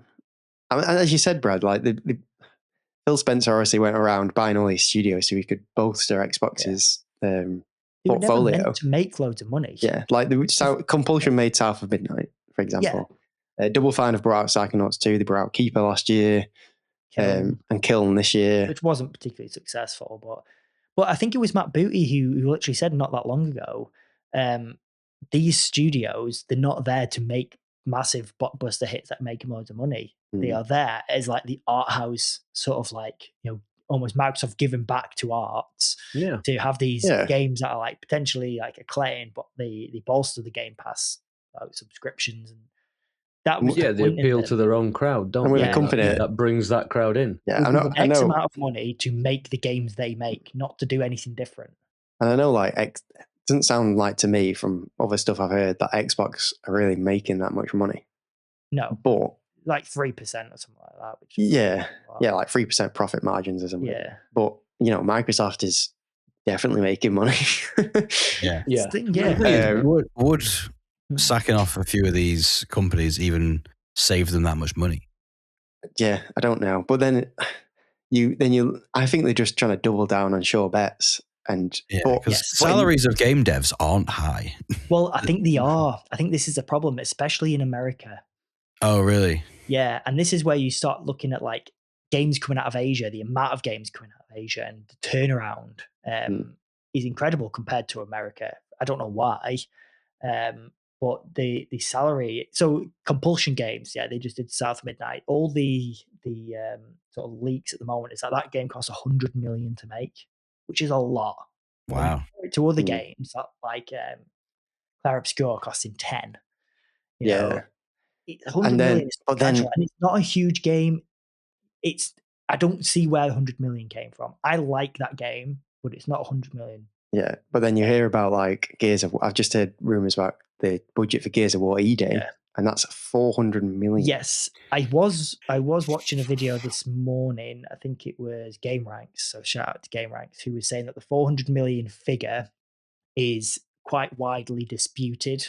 Okay, I think it's one of these that the Coalition have spent 400 million since starting Gears of War E-Day, but in that time they've worked on other stuff. Okay, that makes sense. It's kind of a collation of a bunch of different projects. Yeah. And it's just kind of been attributed to E-Day. But I think we've talked about this a bit sort of offline, Jake. I think what they need to do is rather than fire all these people, restart the studios, we need more games coming out that are smaller in scope, cheaper, and more creative. And that's agreed from Asian sort of like studios. For Gears of War, for example, I was watching an interview with them, and they basically said, we started again. We deleted everything we'd ever done before, and we started again for Gears of War E-Day. So it's all fresh, it's all new, it's all built from the ground up. But why? Need to be? Yeah. What is the benefit in that? Oh, it's because they had to roadie run before, and now they don't have to. Yeah, and now they can slide, and they can. And that's 400 million. Yeah, you didn't need to do that. You could have shaved probably a couple of years off the timeline if you didn't do that, and you were just iterative. You can still introduce, because you still want to introduce new mechanics. You don't want to be stale, but these games coming out of Asia, the Yakuza games, like the RGG Studios, how many games have they brought out? In the past 10 years, they brought out about they reuse 6 Yakuza games. They probably reuse a lot of assets, but they're still really good. And it's like a new Sword Art Online game like every other year. Capcom have had 3 games this year so far, and there's a 4th one coming out by the end of the year. And none of them are bad games. They're all great quality, but they help each other out. The studios within Capcom help each other. They can reuse assets, and the quality is always high. They're usually priced a little bit cheaper as well. They're an incredibly successful you think that maybe some of the downfall of it is like they've bought these companies, Xbox, and then gone, right, do whatever you want. They're too hands-off. And they've just not kept track of what the hell's going on. Yeah, 100%. They're way too hands-off. But I don't know. It's still sad to me that, because to me, sad. it's not these companies' faults at the end of the day. No. We want to see more games out of them. Yeah. Xbox have said, here's money, do what you do. Yeah. Do what you do, which is the reason we bought you. So they've carried on doing what they do. But not at the speed that Microsoft wanted. Even if it is at the speed that was factored in, Microsoft has now changed tact, and they've now saying, well, now that's not good enough. Yeah, it was like Tango Games Works a couple of years ago. Like they actually gave them a very good exclusive. Yeah. And just got shut down straight after. You're like, why? Luckily, they got saved. Yeah. But it was very touch and go for a while. Yeah. Like not everything's going to do amazingly well. No. But I feel like you should get a second chance.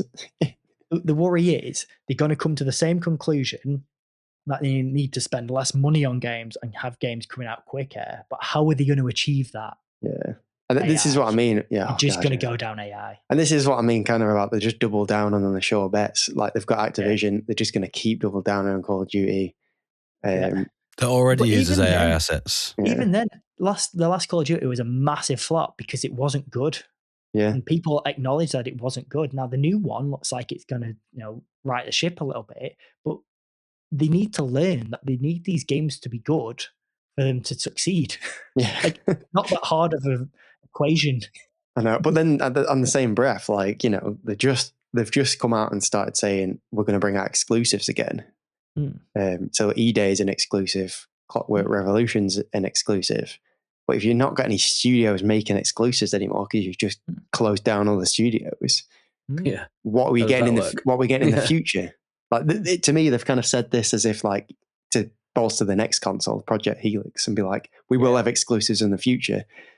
But because you've just closed down all your studios, what are those exclusives really going to be? I don't know. No.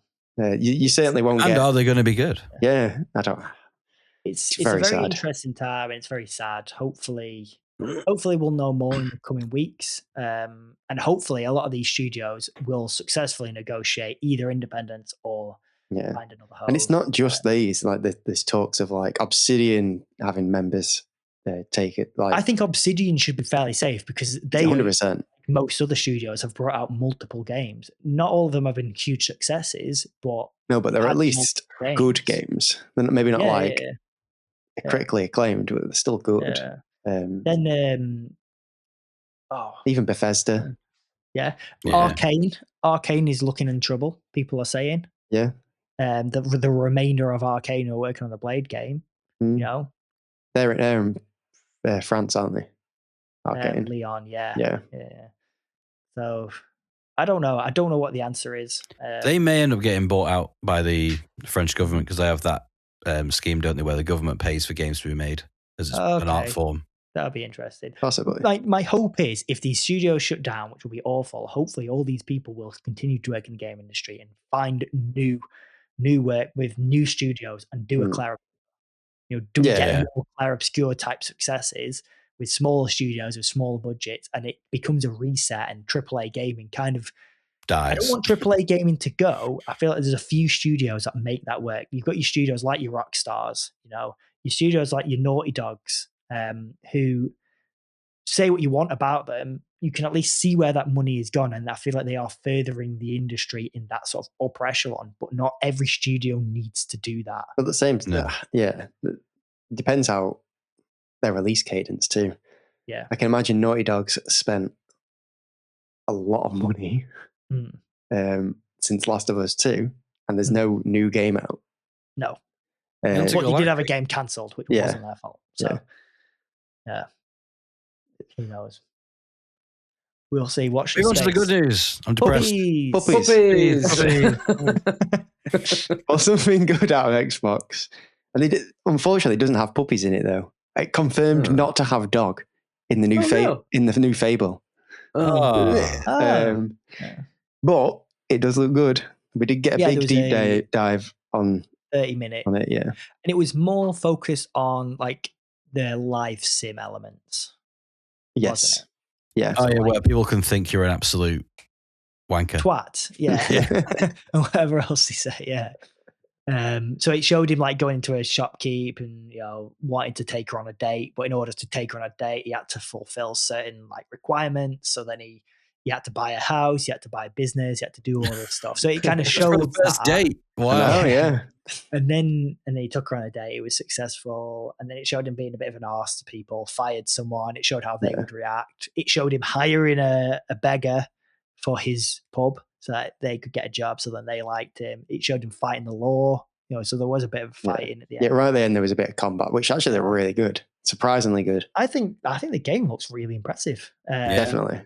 Yeah, it almost doesn't look real. There's almost 1,000, or it may be over 1,000 even NPCs, which all have their own like unique feelings and stuff. Yeah, they said that then, but they did say that if you kill everyone in a village, after a while it will start repopulating.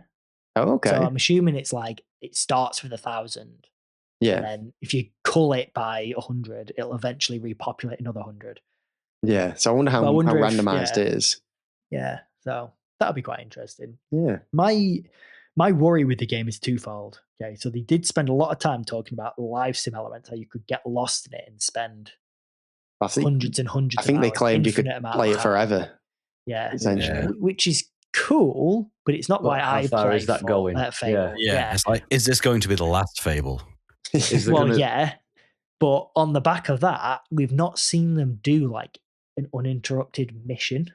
No. And my worry starts to sort of creep in between the two is, does this game end up almost being more like, like the new Zeldas, where you've got your mission to do, your final mission, but then you kind of just go off into an open world and just do what you want until you feel ready. Crimson Desert style.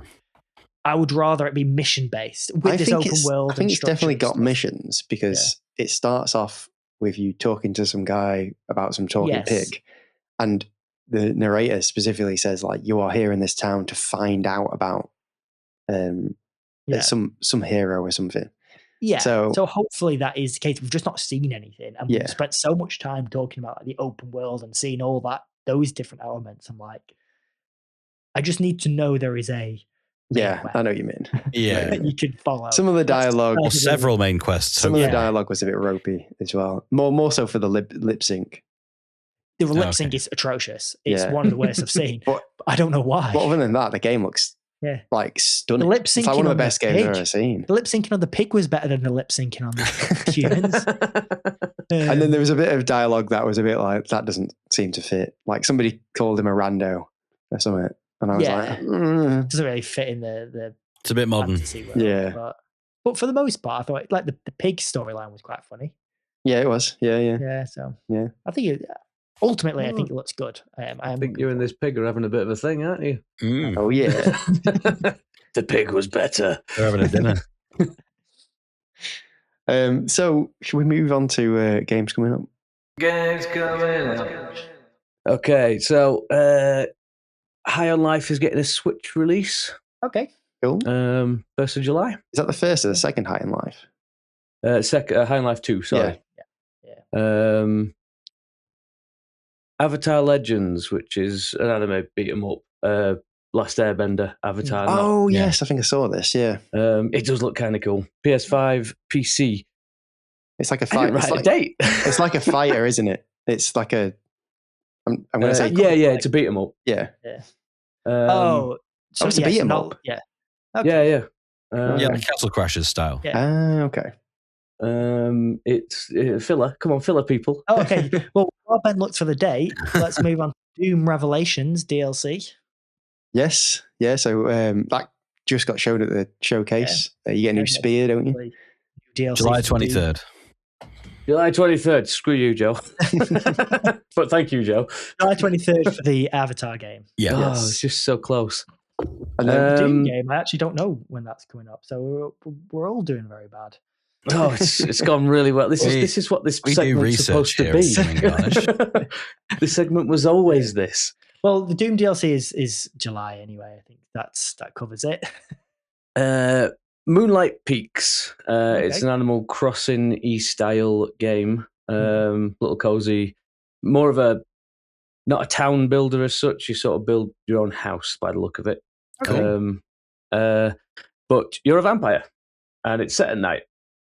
Still cutesy. It's kind of cool. I quite like the idea of it. Because I enjoyed Animal Crossing. You go to bed when the sun's coming up. That sounds good. Yep. You can also turn into a bat. Nice. Other things can turn into dogs and different things like that from what I've seen. Cool.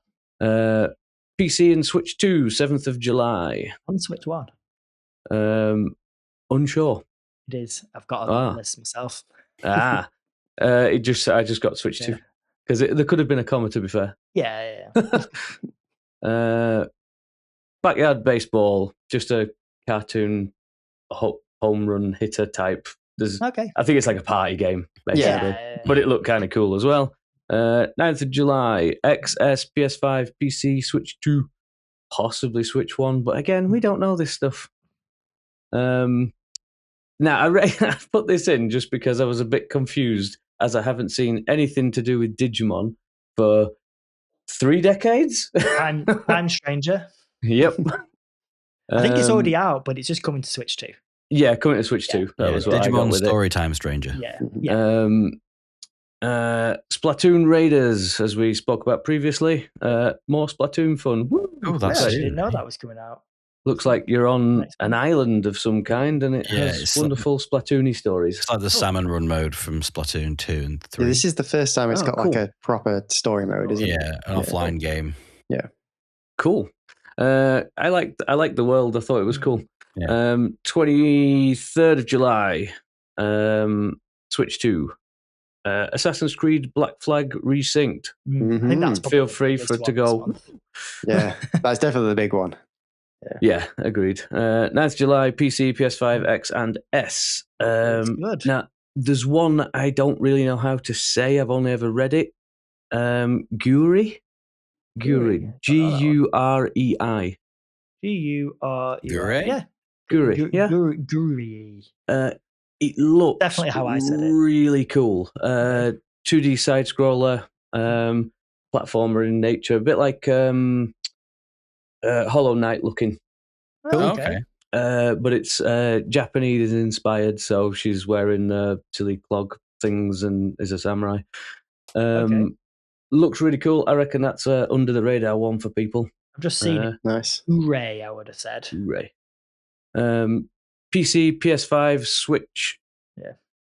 23rd July. Wow, a lot on 23rd. Crosshair Cove, pirate co-op builder. A little bit different. It's PC release. A little bit different to the one I've been playing that I do not remember the name of. What is that called? Windrose. Windrose. A little bit different to Windrose. This is more like your prefab buildings. You build them into a cliff. There's set points you can put them. It's that type of thing, but multiplayer, go and treasure dig. Looks fun. PC 31st of July. I think it's early access, but I'm not 100% on that, sorry. Cool. Mistfall Hunter. Yes, I've seen this. I thought this. I've seen bits of this. I thought it looked quite cool. I thought it felt quite Joe. Yeah. Co-op Monster Hunter, basically. Yeah, it's a Monster Hunter. It's a side.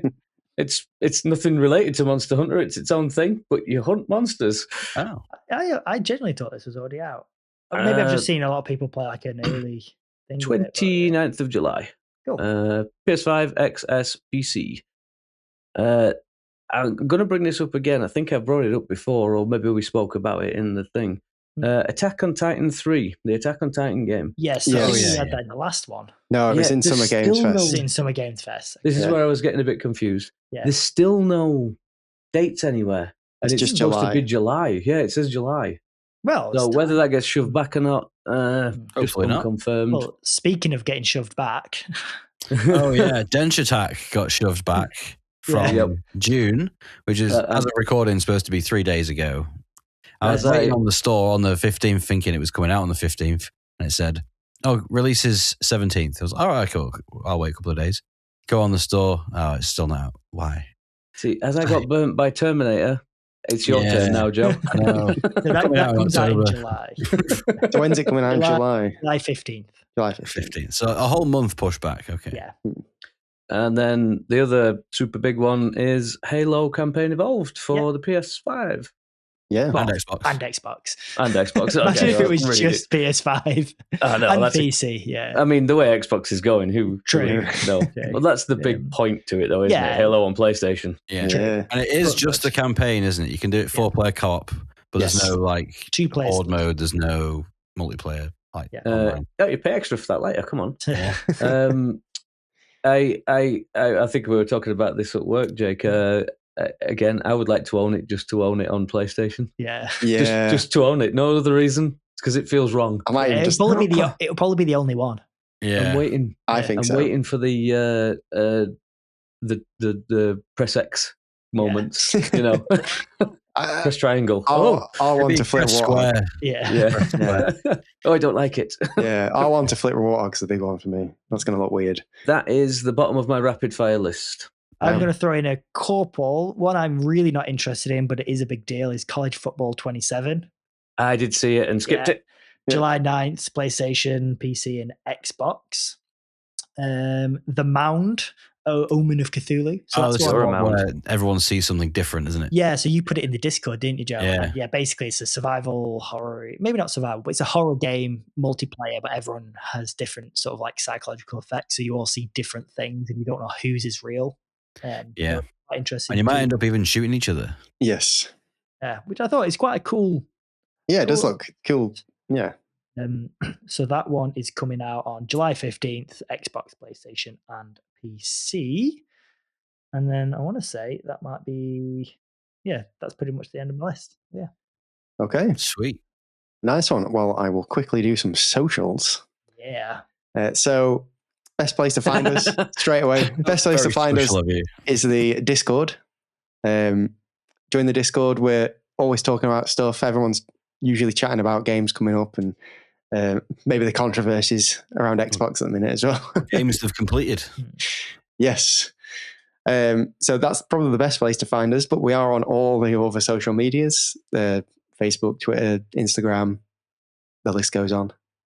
So if you want to find us there and follow us, please do. And we're doing a bit of a push on YouTube.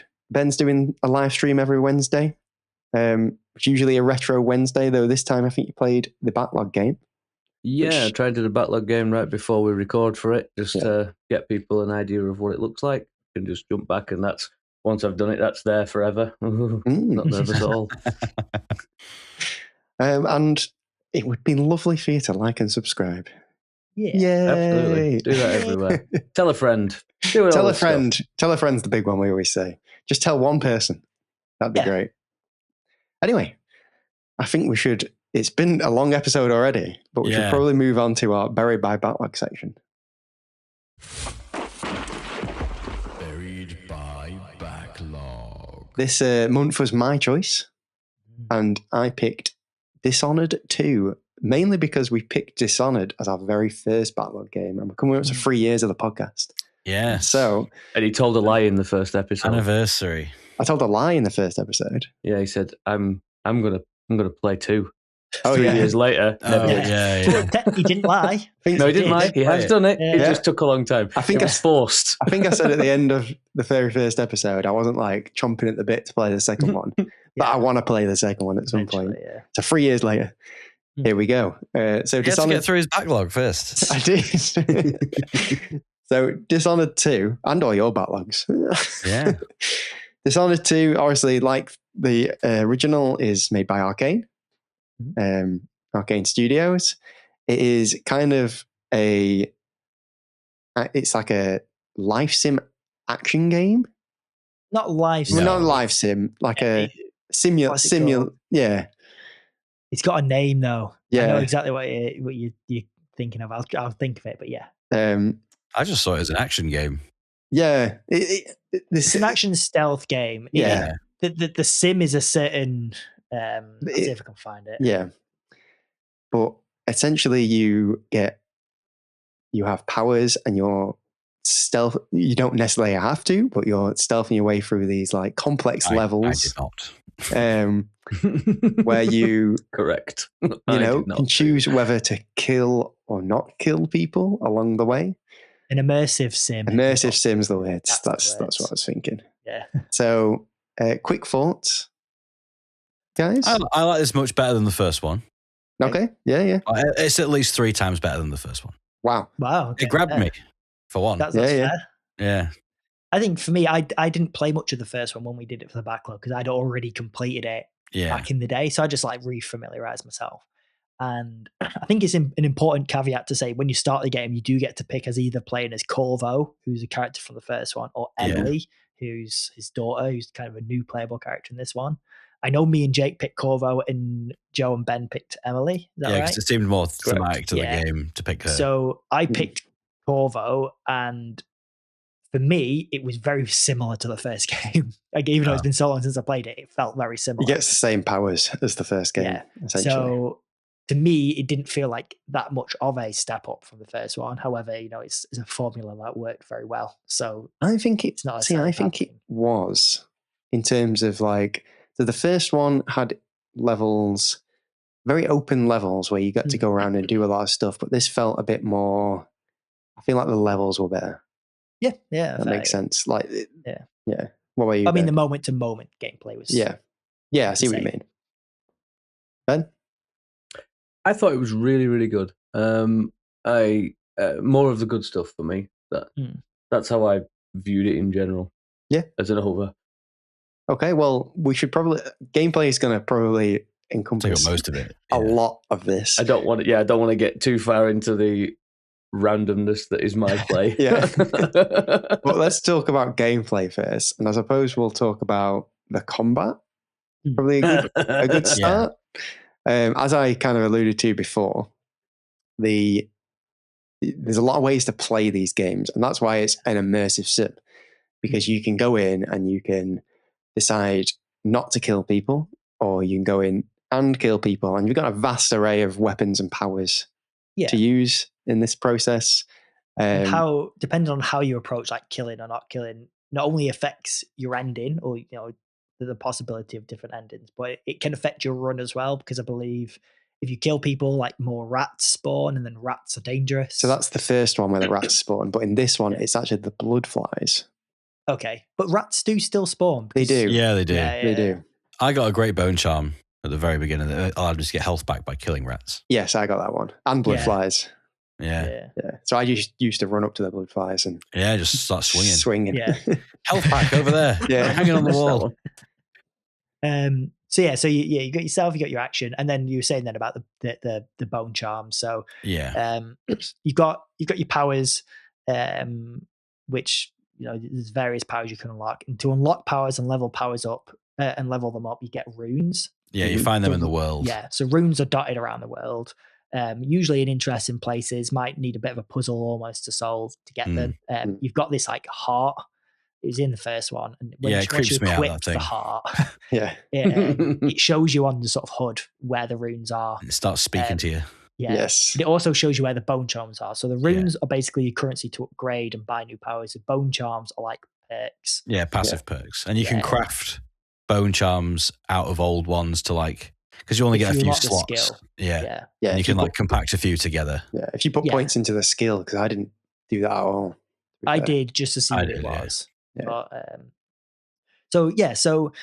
so there's all those sort of things to collect, and I actually found myself not so much in the first couple of levels, more so sort of maybe from the halfway point onwards, going to look for a lot of these bone charms and runes, because I found it more interesting to engage with the levels, because Jake said, you've got these big open-ish levels, like sort of like you've got an objective to get to, and there's so many routes, especially in some with like high-rise buildings, you can sort of like teleport up and get in a window, and you've got this whole enterable building you can work your way through. Yeah. If you're just going for the main mission, you'll probably miss most of the game.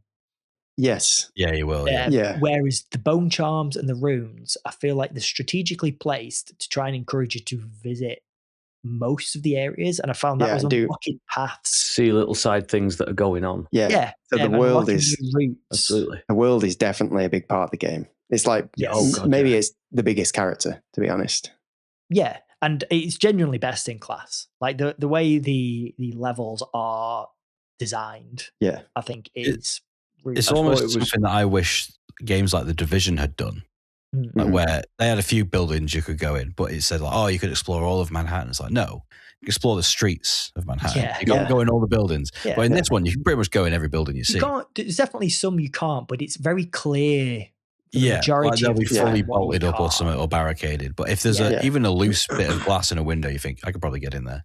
Yeah. And you can. I liked the fact that a lot of things didn't stand out. You didn't have the different coloured door moment. I can go in there. Things didn't stand out. Like, can I get up to that ledge? I'm not sure. I think that's why I liked the runes and the bone charms sort of hunting. Yeah. Because it did take me to places I would never have thought I could go otherwise. Yeah. For better or for worse, I like it because it's immersive. But if I wasn't going for the bone charms, then I probably would have missed a lot, because the game. Definitely. I definitely see a slight negative with it. Like I agree. I really like it. But I see the slight negative of it, where you have to find the runes to level up. Yeah. And if you aren't inclined, I suppose, to explore, and you just want to... There are some you can buy from black market merchants, though. Yeah. You can, to be fair. I think if you're... Because I was playing mainly stealthy and knocking people out instead of killing them. And that became quite hard and almost a drag at parts to go out of my way to get some of these things, because I was stealthing. I feel like if you were rushing it and just killing everyone, then it would be a lot easier, because you could just wipe out everyone and then just go around looting. That is exactly what I did. That's why I only got to the third level as well, because I was just killing everyone. Yeah. And but you could just, you could knock them out, which was sometimes. Yeah, but then their body can be discovered by somebody else, and then that leads you on a path of being discovered, and then I just kill the guy that if no one sees anything because they're all dead. I feel like they almost should wake up eventually if you knock them out. But you could theoretically go through a whole level, knock everyone out, and then you're just free to explore. And sometimes I did that. I've done that before in the past. There's a lot of array of weapons and powers as well to do so. So the teleport's probably the biggest one. Yeah, which you don't get as Emily. You get something called Far Reach, which is pretty much the same. Yeah, I think a powers are Corvo, isn't it? Yeah, powers are very similar, but they're not quite the same. I think she The can best- lift people up, can't she? Where Corvo can like throw people. She drags them. She can drag them towards her and then impale them as well. I see. So yeah, that's the best move possible. All I did was upgrade the push. Yeah, because I just upgraded the one skill because there wasn't enough quick draw slots. yeah. There's So- only There's 4. four. There's Yeah. 4, yeah. So but then you've also got once quick you've win. got your gun, you've got your gun and your bow. You've then got a push and a mine. So Yeah, I but then you've basically got your had- wheel. I never used the mines at all. I put that there because that's why I only upgraded the push, so that I've got one ability, so that I can use a mine as well. There's 4 types of crossbow bolts as well. There is. Which I found myself using. I think this is kind of what comes into like the fact that I don't think the combat is very good, which is why I didn't play. Oh, really? Aggressively, yeah, because I did play a couple like times aggressively just to see, and I found it really clunky. But because there isn't that many quick draw slots, and because for the most part I had a lot of mine set to like things for stealth, I think that was it more so because I tried the same thing and thought the combat was a bit clunky. But you're constantly picking up the wheel. Me and you were playing stealth, Brad. Whereas Ben, Joe, how did you find it? Just killing everybody? I always had just a power and my sword out most of the time. Yeah, I got a great power where you can link multiple people together, and then whatever you do to the first person happens to all of them. Yeah, so that push and sword. I think I upgraded it to where I could get 3 or 4 people linked together. Oh wow! So I'd scout around the level. There's a distance of it. Yeah, so they have to be like relatively close together. But I would scout around the level, see which group I could get within one hit, basically. Yeah. So that made half of like a room or half of like an open area traversable really easily because there'd be like 2 people left, and I could take on 2 people at once. Yeah. Whereas if you alert one guy, then 5 other guys come at you dead. Really. Yeah, you can't escape that. Yeah, you can't even blink out of that. Yeah, you can mine. You can. I don't know. I was an utter psycho, so I just the end of the stream because one of the problems with the stream this week. Apologies, guys. I was stuck in the Clockwork Mansion. So a lot of it was a lot of me running backwards and forwards going, oh, I've been here. Yes. So it was a kind of a bad level to stream, really. But at the end of it, I did get on to level 4 and start showing how I played it. Murdering everybody. I just slaughtered everything I came across. The push was hilarious because you could just run up and push him into a wall while you stabbed the guy next to him. And then by the time that guy got up, you'd stabbed him and more was coming. So you'd flick one up in the air and it landed and you just poke. For the stealth gameplay, I almost had to have the sleep darts all the time. And I was constantly looking for sleep darts. They're hard to find as well. I found more incendiary ones than anything. Yeah. So it kind of becomes a bit of a struggle, especially when there's 2 people stood right next to each other. Yeah. What do? You can't silently take out one of them because it takes time. The other one will spot you. You have to like distract. You also would have got your blue bar back, will you, for not killing? Well, I think, I don't know how you guys feel doing it, like sort of full action. I feel like the economy for certain bits of equipment is really bad.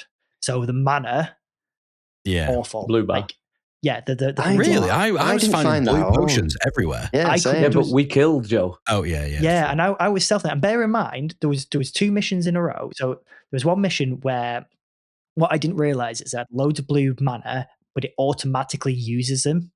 If you don't uses the potions threshold, and I didn't realize that until quite late in the game. So I used all my mana without realizing mana potions because it was automatically popping my vial. See, there's 2 missions in a row. I bear in mind, for these 2 missions, I also looked for every single bone charm and rune, 100%ed them. I didn't find any blue mana potions. See, I didn't find this issue at all. I never ran out of mana. But all I was really doing was teleporting around and using the dark vision to see where people were. Take a lot up. So dark vision. I like to teleport into people's heads. Yeah. So dark vision and blink you can use with no mana because you always replenish a little bit. Yeah.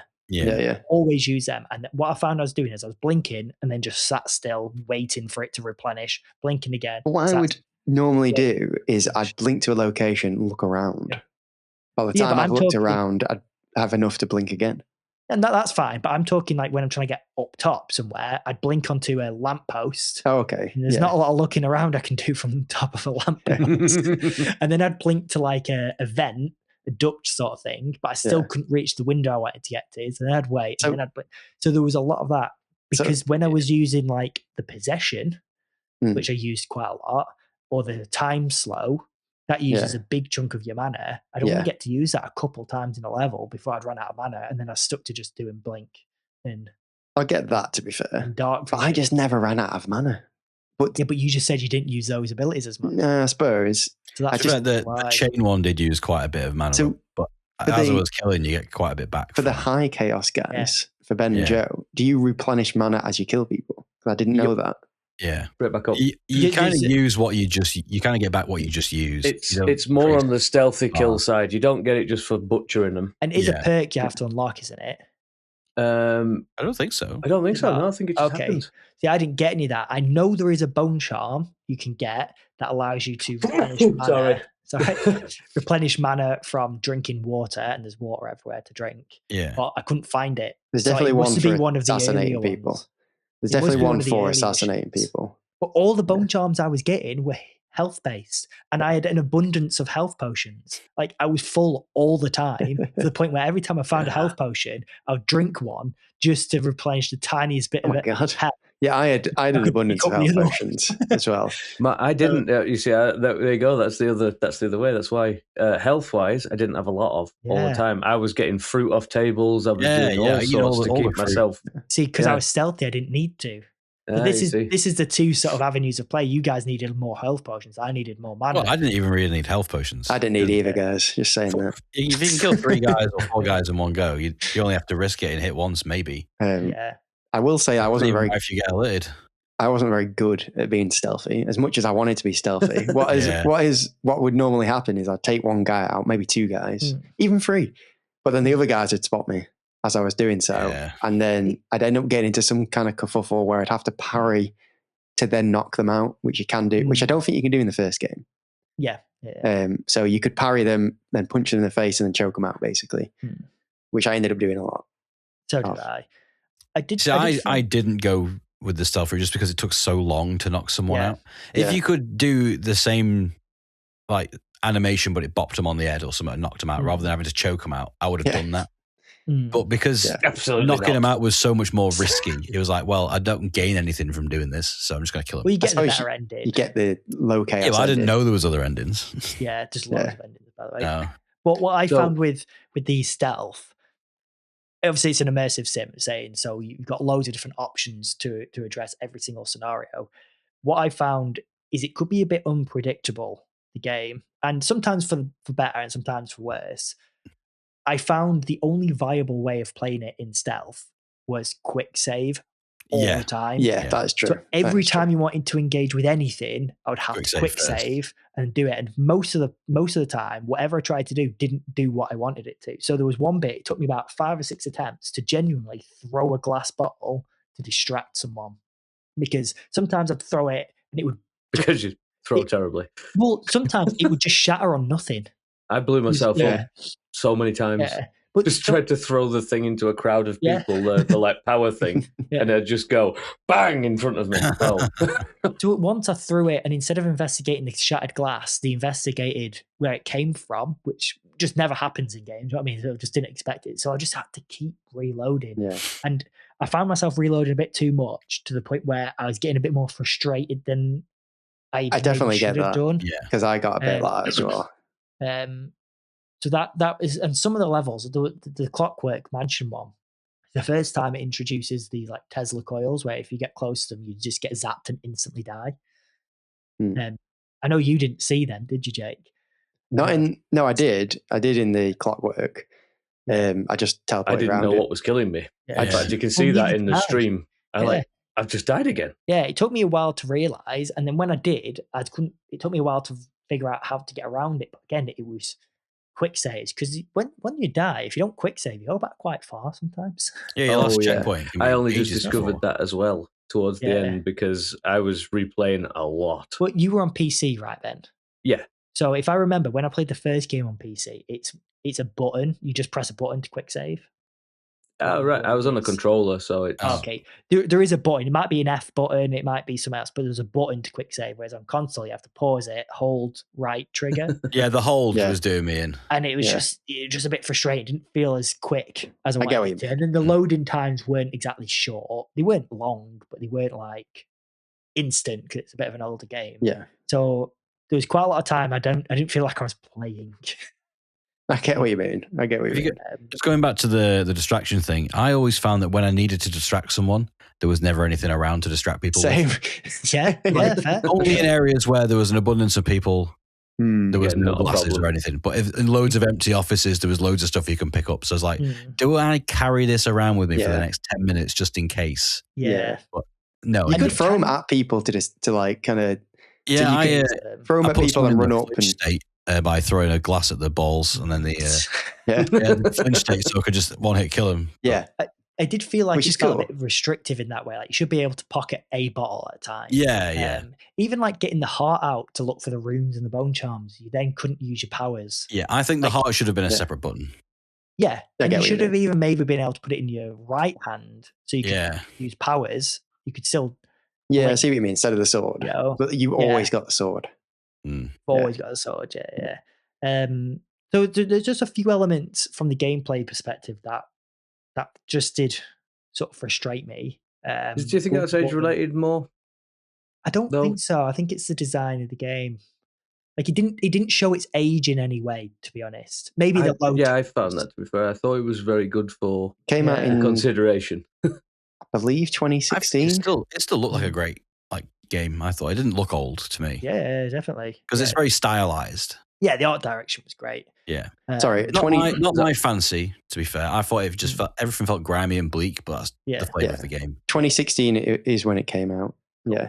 So 2012 is when the original came out. Well, speaking of the look of the game, I do think this was a step up from the first one, because the first one's very much in that grey-brown era of gaming. Yeah. Whereas this has got a lot more colour to it. It feels very much like, we've said it before, like the Dredge cutscenes. Not cutscenes, but the talking. The portraits. Yeah. Portraits, and it's really nice aesthetic. I've wrote down here, like, more games need to look like this, because it's pretty timeless. Yeah, definitely. So, plenty of other games from the same era, 2016, you're playing out and they look ugly. Definitely. And the voice acting's really good in the game. There's so many famous actors in it, actually. Yeah. So Vincent, what's he called? D'Onofrio. What? Kingpin, yeah. Vincent D'Onofrio, I thought it was. Or D'Onofrio, I think it's D'Onofrio. So yeah, Kingpin's the mayor, which I was, maybe not, it took me a while to click, but then I was like, it's Kingpin. Yeah, I clicked immediately. Pedro Pascal's in it. Yeah, him I didn't know. I wouldn't have been able to tell that was him. Rosie O'Donnell? Is it Rosie O'Donnell? Rosie O'Donnell, who's she in it? She's Megan. Oh, okay. Pedro Pascal played the leader of the Howlers. Yeah. Okay, I don't think I met them. No, I don't think you will have done. The Howlers, was that so when you first get introduced to the black market? Yes. Is that no, it's a second black market level. And he shows basically up, the criminals. Yeah. He's the one who turns into the rats when you kill him. So I had quite a funny moment with that, just because of what I was doing in my play style. I went into the thing, and the woman behind the counter says, "Oh, you can't be in here. There's coming." Yeah. Oh, outside and slaughtered them all. Yeah. And then came back into her, and she's like, "I can't believe you stood up." Obviously, you don't kill him. He's part of the main story. Yeah. Turns to rats and runs off.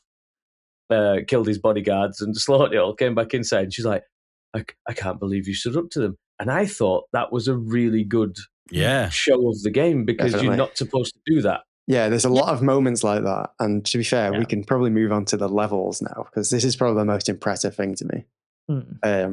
Like there are two levels in this game that are like peak level making. I don't know how else to say it.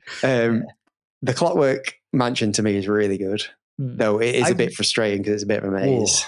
It is definitely frustrating, and I think the Clockwork robots make it more frustrating, because unless you know how to beat them. But I know, because you and Ben have both said this to me off pod. Yeah. There is literally a sheet you can read that tells you how to beat him. Yeah, in multiple different ways. Yeah, and it's on your ship before you even start the mission. But how would you beat them stealthily? You wait. You could take. Well, there's a few different ways. The stun grenades. Stun mines kill them instantly. Yeah, but they make a lot of noise. If you manage to take the back panel off and then hit this power source behind that kills them instantly as well. Again, how'd you take the back panel off without getting right up to it? You could shoot it with a fire. I think I once shoot it with a fire bolt and then ran up and just took it out quickly. But still, I know what you mean. If there's other people around, they're going to see you. I think it's one of those where I've got a note here that I feel like the enemy variety was very, very lacking. And these were at least a different enemy type. I just don't know if they were absolute copy clones of each other, weren't they? I don't know, same face. The same. In that regard. But I think they had like elite guards and they had different types. But they didn't do anything differently. No, they did. Some of them had the one enemy I encountered that was different. He had a rifle he was shooting me with. I'm like, why can't I get a rifle? But again, I'd rather that than the pistol. If you're playing it stealthily, they kind of are all just the same. The only difference is the I just got monsters caught too often. Then there's the witches in the later levels. Are way different. They're annoying. But then there's I would say, but they're all identical to each other. Yeah, but I do think the guards are different. Like there's the elite guards and the standard guards fight differently. Yeah, the but red coats, taking them all out stealthily.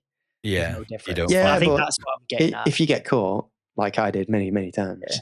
And even like the witches again, like if you're getting stealthy and you're not getting caught, there's no difference between any of them other than the clockwork ones. Like they don't. I have a bit of a funny story with the witches because they often hung around in pairs. Yeah. So I had to use the sleep darts on most of those. One of them, I took out one of them silently, and as the other one was like spotting me, it slowed down time because I had that bone charm attached. So I got out the sleep dart, shot her very quickly. She fell asleep, because she was stood on a chandelier. She was like dangling off a chandelier. She just fell off. Yeah. And I just looked down this like building you're in. And I was like, well, I didn't kill her. Moving on. Yeah. So going back to the Clockwork Mansion, like as a mission, as a level, I really liked how the whole not the whole thing, but there's like certain rooms where it all like shifts around. Which was interesting enough, but then it was even more interesting when you sort of fall between the cracks. Yeah. And the whole world, you sort of get underneath it and you see like the back end of how it all goes together. He comments, doesn't he? Yeah. So you're in the walls. Yes. And the guy's sort of like talking to you. You kind of know, okay, I must be going the right way because the guy's that is the only indication, isn't it? He was giving you stick for doing the right thing. Yeah, exactly. So I did think it was a really cool level. Did you got to that, obviously, Ben? I know you did, Jay. Did you get to that level, Joe? No, I got to the island lab. There's like it looks like a sanatorium. Yes, Oh, so you missed out with the clockwork. The lady studying the blood flyers and stuff. Yeah. Yes. Yeah. Did you save her or kill her? Kill her. I think I saved her. Yeah, you have to go find a cure, basically. Yeah. Can you guess what I did? You killed her. I did think she was going to come back as some sort of villain, though. She was a bit mental. Like I thought a bit of Jekyll and Hyde thing was going to happen. It definitely was going on with her, wasn't it? Yeah. But did you save her then? Because that is exactly what happens. Yeah. Well, I know I've not killed her. So maybe I've not finished the level fully. You mustn't have failed it. I was just going around exploring like most of the levels. Yeah. Once you sort of start initiating, she turns into the what's it called? Spoilers, I suppose. For There's notes saying that people have seen some sort of monster in the lab. Yeah. There's a serial killer, the Crown Killer. Yeah. She is the Crown Killer, basically, because she's kind of like a feral beast. She's been experimenting on herself. Yeah. I missed a pivotal note. Yeah. And it was to unlock a safe to go back to her or something, and you can't do anything. Get an antidote. I ran around for a long, long time trying to find that note, and I couldn't find. I had to Google it in the end, and I missed it. It's in conversation. It's not even a note.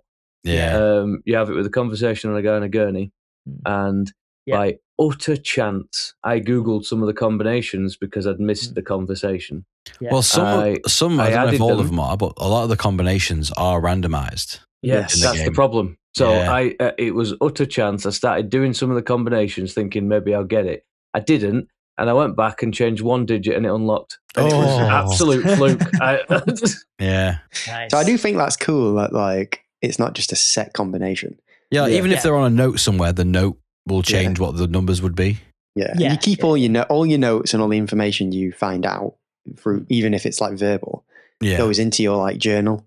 I couldn't find it anywhere. So you can keep going back to find stuff. I think it's really interesting. Like most of the sort of like when you go into a level, it's usually you need to get in and kill this person or eliminate them. Yeah. And most of them have multiple ways you can do it. One way will just be like kill them. One way will be do something to them. There's always there's always a non-lethal way.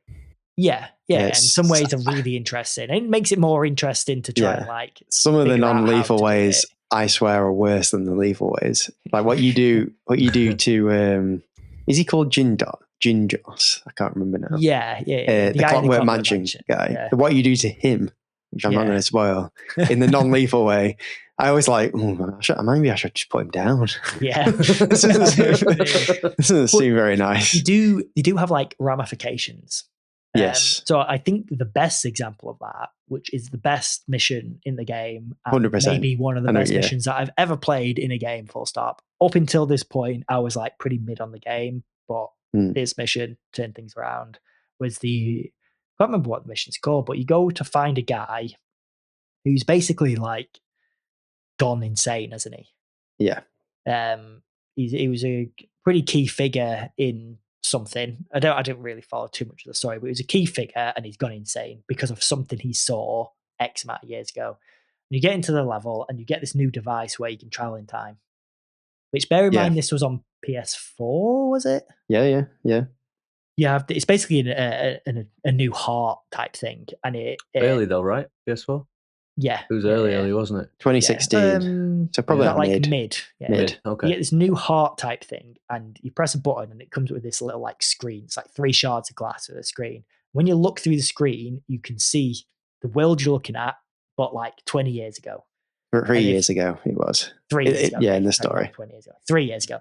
Yeah. And then if you press it, you can teleport back in time. So you're literally jumping back in time. It's kind of like that mission on Titanfall 2, where you're going back in time and you're trying to solve puzzles by doing something in one timeline and going back to the other timeline. And, but it's really cool having this way of like peeking into the past. Yeah, I really like that. This mission was so good. Like there was bone charms and stuff that you had to get by going back in time. So like one of the rooms was flooded. And I couldn't figure out why it was flooded. But in order to do it, I had to go back in time and there was a leak. Like you could see when the pipe's leaking and you had to basically find a way of stopping the leak. So that when you go back forward in time, it's not flooded. There's another mission, another room you couldn't get into because it was swarmed with blood flies that were blocking the door. So you had to get into the room in a previous time. There was a dead body in there. It was one of those dogs. And you had to dispose of it so that the blood flies never spawn, so that you can get. And it was really, really clever. And there was loads of things you could do with that. But what I really liked about it is because the time travel didn't use any mana, I was like teleporting back and forth in time in combat. Yeah, so it was really good. Accidentally get caught, but then I would go back in time, run behind him, go forward in time again, and choke him out, and constantly doing that. And so when you went back in time, was the guard still on his route? The same, that's odd. Yeah, and it's to be fair. He was only in one time. Oh right, okay. I thought you meant like the enemy persisted where he was. No. So one time works so well because time carries on in both. Yeah. So like because you can see like what's happening in the other world. Yeah. So you go to the past, you alert the guards, then you teleport back to the future. But you can look through the thing, you can see where the guard's looking for you. Yeah. Still, you know where the guard's going to be because you can see them, and then you can get behind them and take. Very well done. It was a really, really cool mechanic. But then one of the really cool things, I'm going to have to do spoilers just to express how cool this was. The whole aim of this mission is to interact with this guy who's gone insane. But in the time, technically, it's to find out why the main villain can't die. Yes, that's it. So you need to get into his room. Yeah. You need to get into this room. Now, one way of doing it is what I think you did, Jake. You basically, there's a note next to him and you basically kind of got in there, teleported in, read the note, left. Yeah, and didn't interact with anyone. And that was it, did it? The game carries on as if nothing's happened. You've got your note, you carry on. The way I did it was I snuck in and I choked the guy out and knocked him out. But because I'd knocked him out, he never then went on to see the thing that night that made him go insane. Cool. So when I go back to the normal time, not only is he helping me out as a companion guy back at the boat, but the main woman, I can't remember what she's called, Megan, with the eye patch and no arm. She has both her eyes. She's got both her arms. She's healed completely, and loads of other little stuff in the world has changed. But obviously, to them, it's normal. But to me, it's happened, because you've changed the past. That is because when you told me about that, because you said, "Oh, yeah," and then that guy's on the ship with you. I was like, "What? Yeah, no, he's not." And that blew my mind that you could actually change it that much. And I think it changed a few other things. So did you ever find out about her past? Megan's a little past. bit, yeah.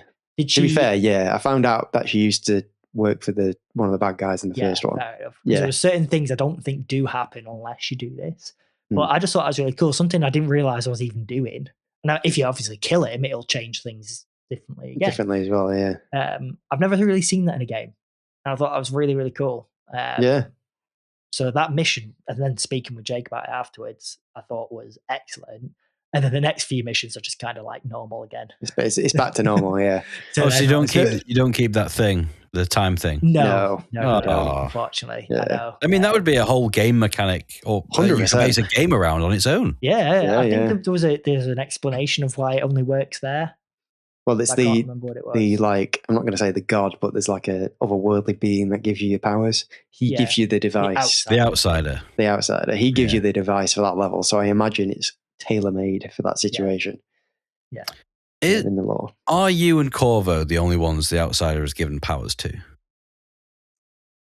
I don't think so. No. Because you don't meet anyone else who can do what you can witches. do. So the witches have powers, and the main woman bad guy and one of her disciples has powers, but I don't think they got them from the outsider.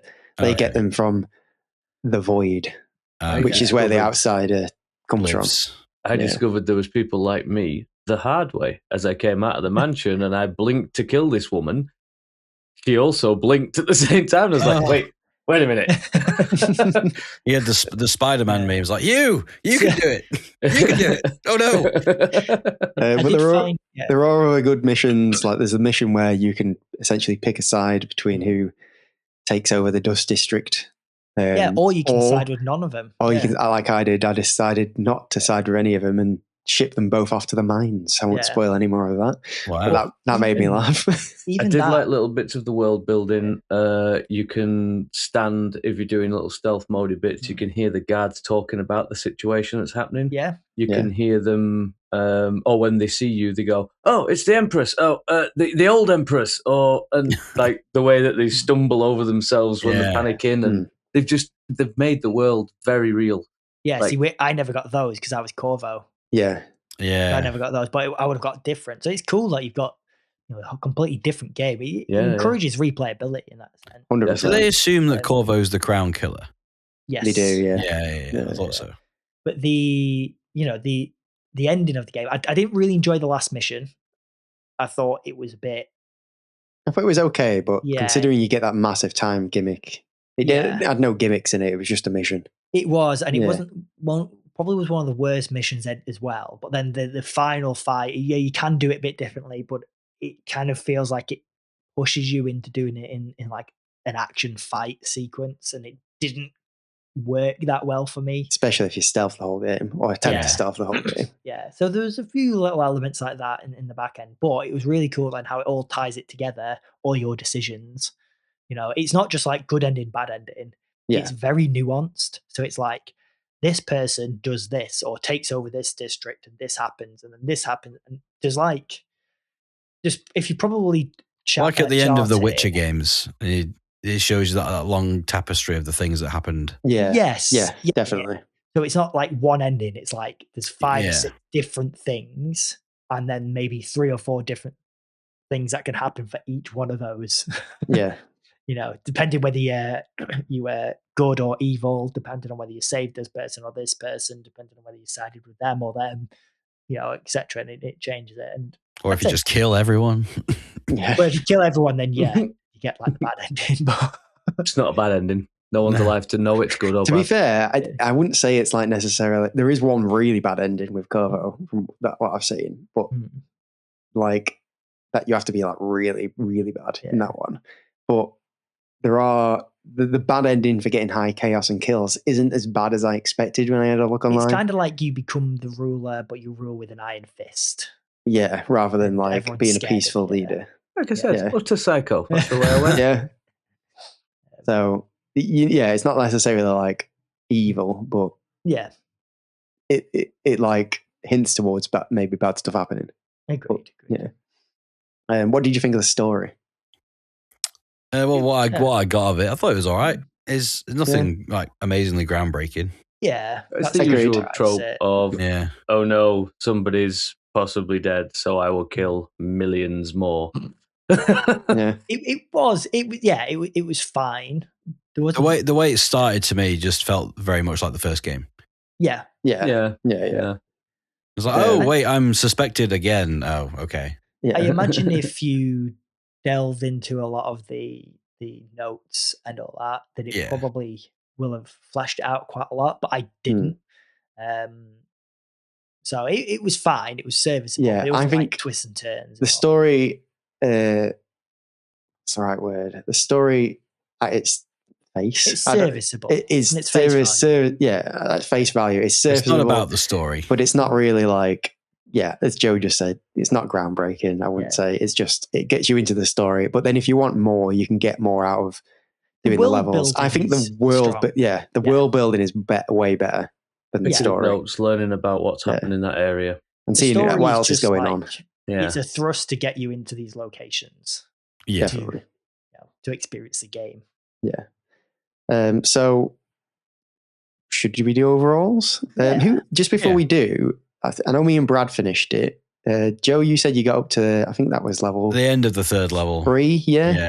And Ben, where did you get up to? Level 5, by the sounds of it? 5. You did Clockwork Mansion. So I did Clockwork Mansion, so 5 then, Yeah.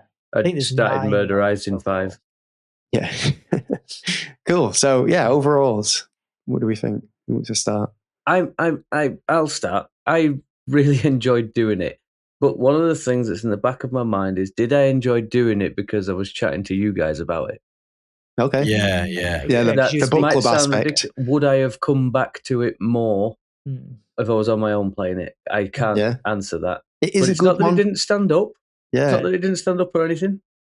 I think it did well. I liked some of the things it did. I loved the world building. But maybe it's a product of its time.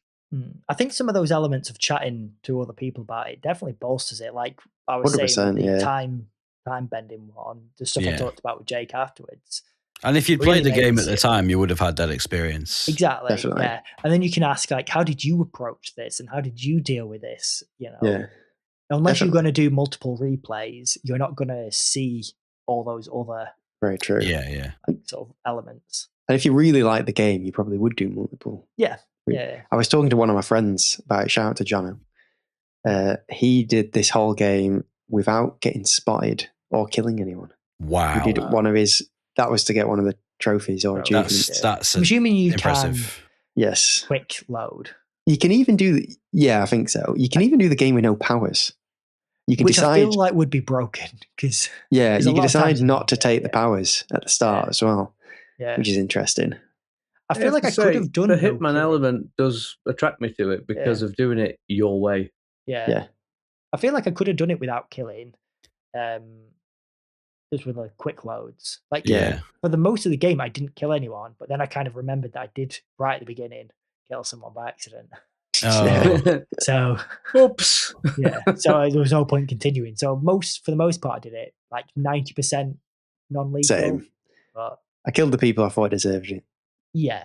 Anyone who spotted me, they deserve it. But then there was who some knows who I am. Yeah, there were some non-lethal options that felt a bit more like, you deserve this happening to you actually, rather than me killing you.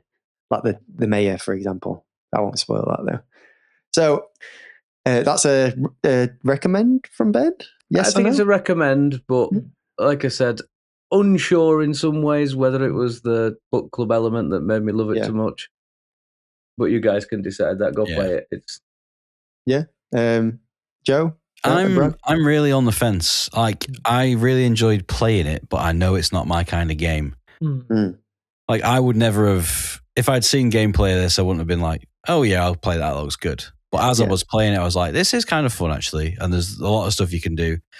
There's some powers that I think should have been built into your toolkit anyway, like the dark vision thing. I don't think you should have had to invest points in that. Yeah, it should have been like the Batman vision mode or whatever he gets. Not everybody wants to go find all the runes. Yeah, I think that's what I was trying to get at. There's that, and the fact if you really want to stealth it, that's kind of a aspect you need to have. Yeah, if it's a stealth game, because there's no mini map, there's no radar. You need to be able to somehow know how many people are in an area or which route you can take without, reloading loads of times, figuring out people's routes.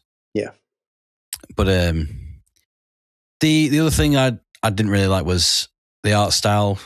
I like the style. I don't like the setting. Okay, I would have liked it to be somewhere else. It's like a kind of bleak, weird, middle-aged France with some technology. It feels grimy and horrible, and I feel dirty playing in the areas that you go in. I'm like, oh, I don't want to be here. Is that not bring succeeded? back the poo filter? Is that not succeeded in what it's trying to do? I mean, it's succeeded in its goal, but it's not a goal that I want. Yes, fair enough. Yeah. I was talking to Colby about it. I would have liked this to be in somewhere like ancient China or something like that, because there's no honor is in the name, and they're like big on that. Like, doing things honorably and stuff, or like medieval Japan or something like that. The way the swordplay would lend itself to being a ninja as well. I think it would be cool. You should play Ghost of Tsushima. You might quite it isn't. You might quite like Deathloop, because Deathloop is very similar in how it plays. Obviously, you've got guns, but it allows for that combat side to come more to the forefront. Yeah, your powers are more generous, is what that was there, and it's not grimy. And it was their next game. That was their next game, wasn't it? Yeah. So you might quite like that. I would have liked more weapons, because the crossbow and the pistol are very similar. One's just quieter than the other. Yeah. I would have liked if I could have a two-handed weapon, maybe. Yeah. I'd say if I could have the rifle that guy would have had, I could have taken people out from afar stealthily rather than having to go up and stab them. Yeah. If you think you quite liked the some of the things you're saying you wish you could have in the game are in Deathloop. So it's just it being a roguelike. It's not. Yeah, that would put me off. Anyway, back to task in hand. Back to task in hand. I love the sword play. For how simple it was really effective. If you got really good at parrying and you couldn't dodge, could you? You couldn't do a back stepper out, but your blocks and your parries and you put them into stun state and stuff like that. That all flowed seamlessly, and I loved that. Yeah, I would have liked a second sword on the left hand to be able to do more of it. That would have been great. Yeah. You could blink and then not realize where you were and where everyone else has gone. Yeah. I would have liked if you could lock onto someone and blink, so when you came out of it, you were still facing them. Yeah, that would have been good. That'd have been cool, actually. I think I've played a lot of first-person melee combat games to the point where... to turn around. No, to the point where this didn't feel good. Oh, right. That's why I didn't like the last first-person melee combat game I played was Skyrim, so that was a long time ago. Yeah, fair. Yeah, and it's a massive upgrade on that. Yeah, that's fair enough. But I didn't enjoy the combat in this, which is why I went stealth. So, but you're very 50-50, Joe. I would recommend it to other people that aren't me. Yeah, which is it's fair. Because it's just not my kind of game. But I really appreciate what they did, and they succeeded in what they were going for. Definitely. Brad? I think I would definitely recommend it. There's a few caveats that I think I've addressed going through this. Things like you do have to quick save. I would recommend doing a stealth playthrough, because I don't think the combat holds up, but you could judge that for yourself pretty easily. I think it really sounds like really, if you build yourself as a stealthy person, you're just not going to have a good time in combat. Yeah. No, but you don't get new sword abilities. So the sword combat's yeah, I'm just thinking of Ben and Joe's with the pull and the push. Because that's the only thing. The chain ability was the best thing. Yeah, and then the chain. Combo gets that or not? Just suddenly whipping out the gun because you've stuffed it when you arrived to stab someone and there was 3 people. I mean, it added to it. I thought it was good. Yeah, I do think ultimately it is a good game. I mean, I finished it, which is usually a good sign. I did get frustrated in a few sort of like parts. It's not a wholeheartedly everyone should play this game, but it's definitely a recommend. Give it a go and see how it feel after a couple missions. Yeah, if it's for you, you'll know, and it'll click hard. But it might not be for you. I would have liked to not be judged on how I did it. You know, at the end of the level, because I think that's quite important. You could play it as like a buccaneer sort of pirate, like Ben, and have a really great time. But the game's going, nah, you're rubbish. You didn't. Yeah, it's not saying it's rubbish. It's negative, chaotic and evil. That's usually the bad. To be fair, it doesn't say evil. Yeah. It doesn't say evil. It just says high chaos. Yeah. No, but then there's like killing. There's another one. Yeah, it's 4 stats. Yeah, but then you can be like, okay, that's how many people I took out. It's only bad if, like, it's bad from a stealth perspective if you've killed people. Yeah, but it's a stealth game. Kill people. But if you're going in to kill people, it's not bad that it tells you. I also like that at the end, there's like a 4-way graph, isn't there? That's the thing I'm talking about. Yeah, it's like stealth. Mine was the bottom left every time. I think it's like stealth, assault, kill, and something else. Probably like non-lethal. Yeah, and it can go up to any one of those. For me, usually it was like assault, but non-lethal. Even though I was trying to stealth, as I said. Yeah. But so moving on to my recommend. I again very similar to Brad. I would say I'd recommend it. It did have its minor annoyances. I think to me the biggest one is you have to quick save to play the game almost, because don't even try if you don't want. It's if you're going in blind and you just willy-nillying it, that is a fine way to play it, but you're probably better doing that. You're better killing if you're doing that. Yeah, if you're the type of person who plays stealth games and is going to restart a section because you got caught. Yeah, then you're going to be there a while. So you have to quick save. But I feel like that's so easy to get caught. That's stealth games.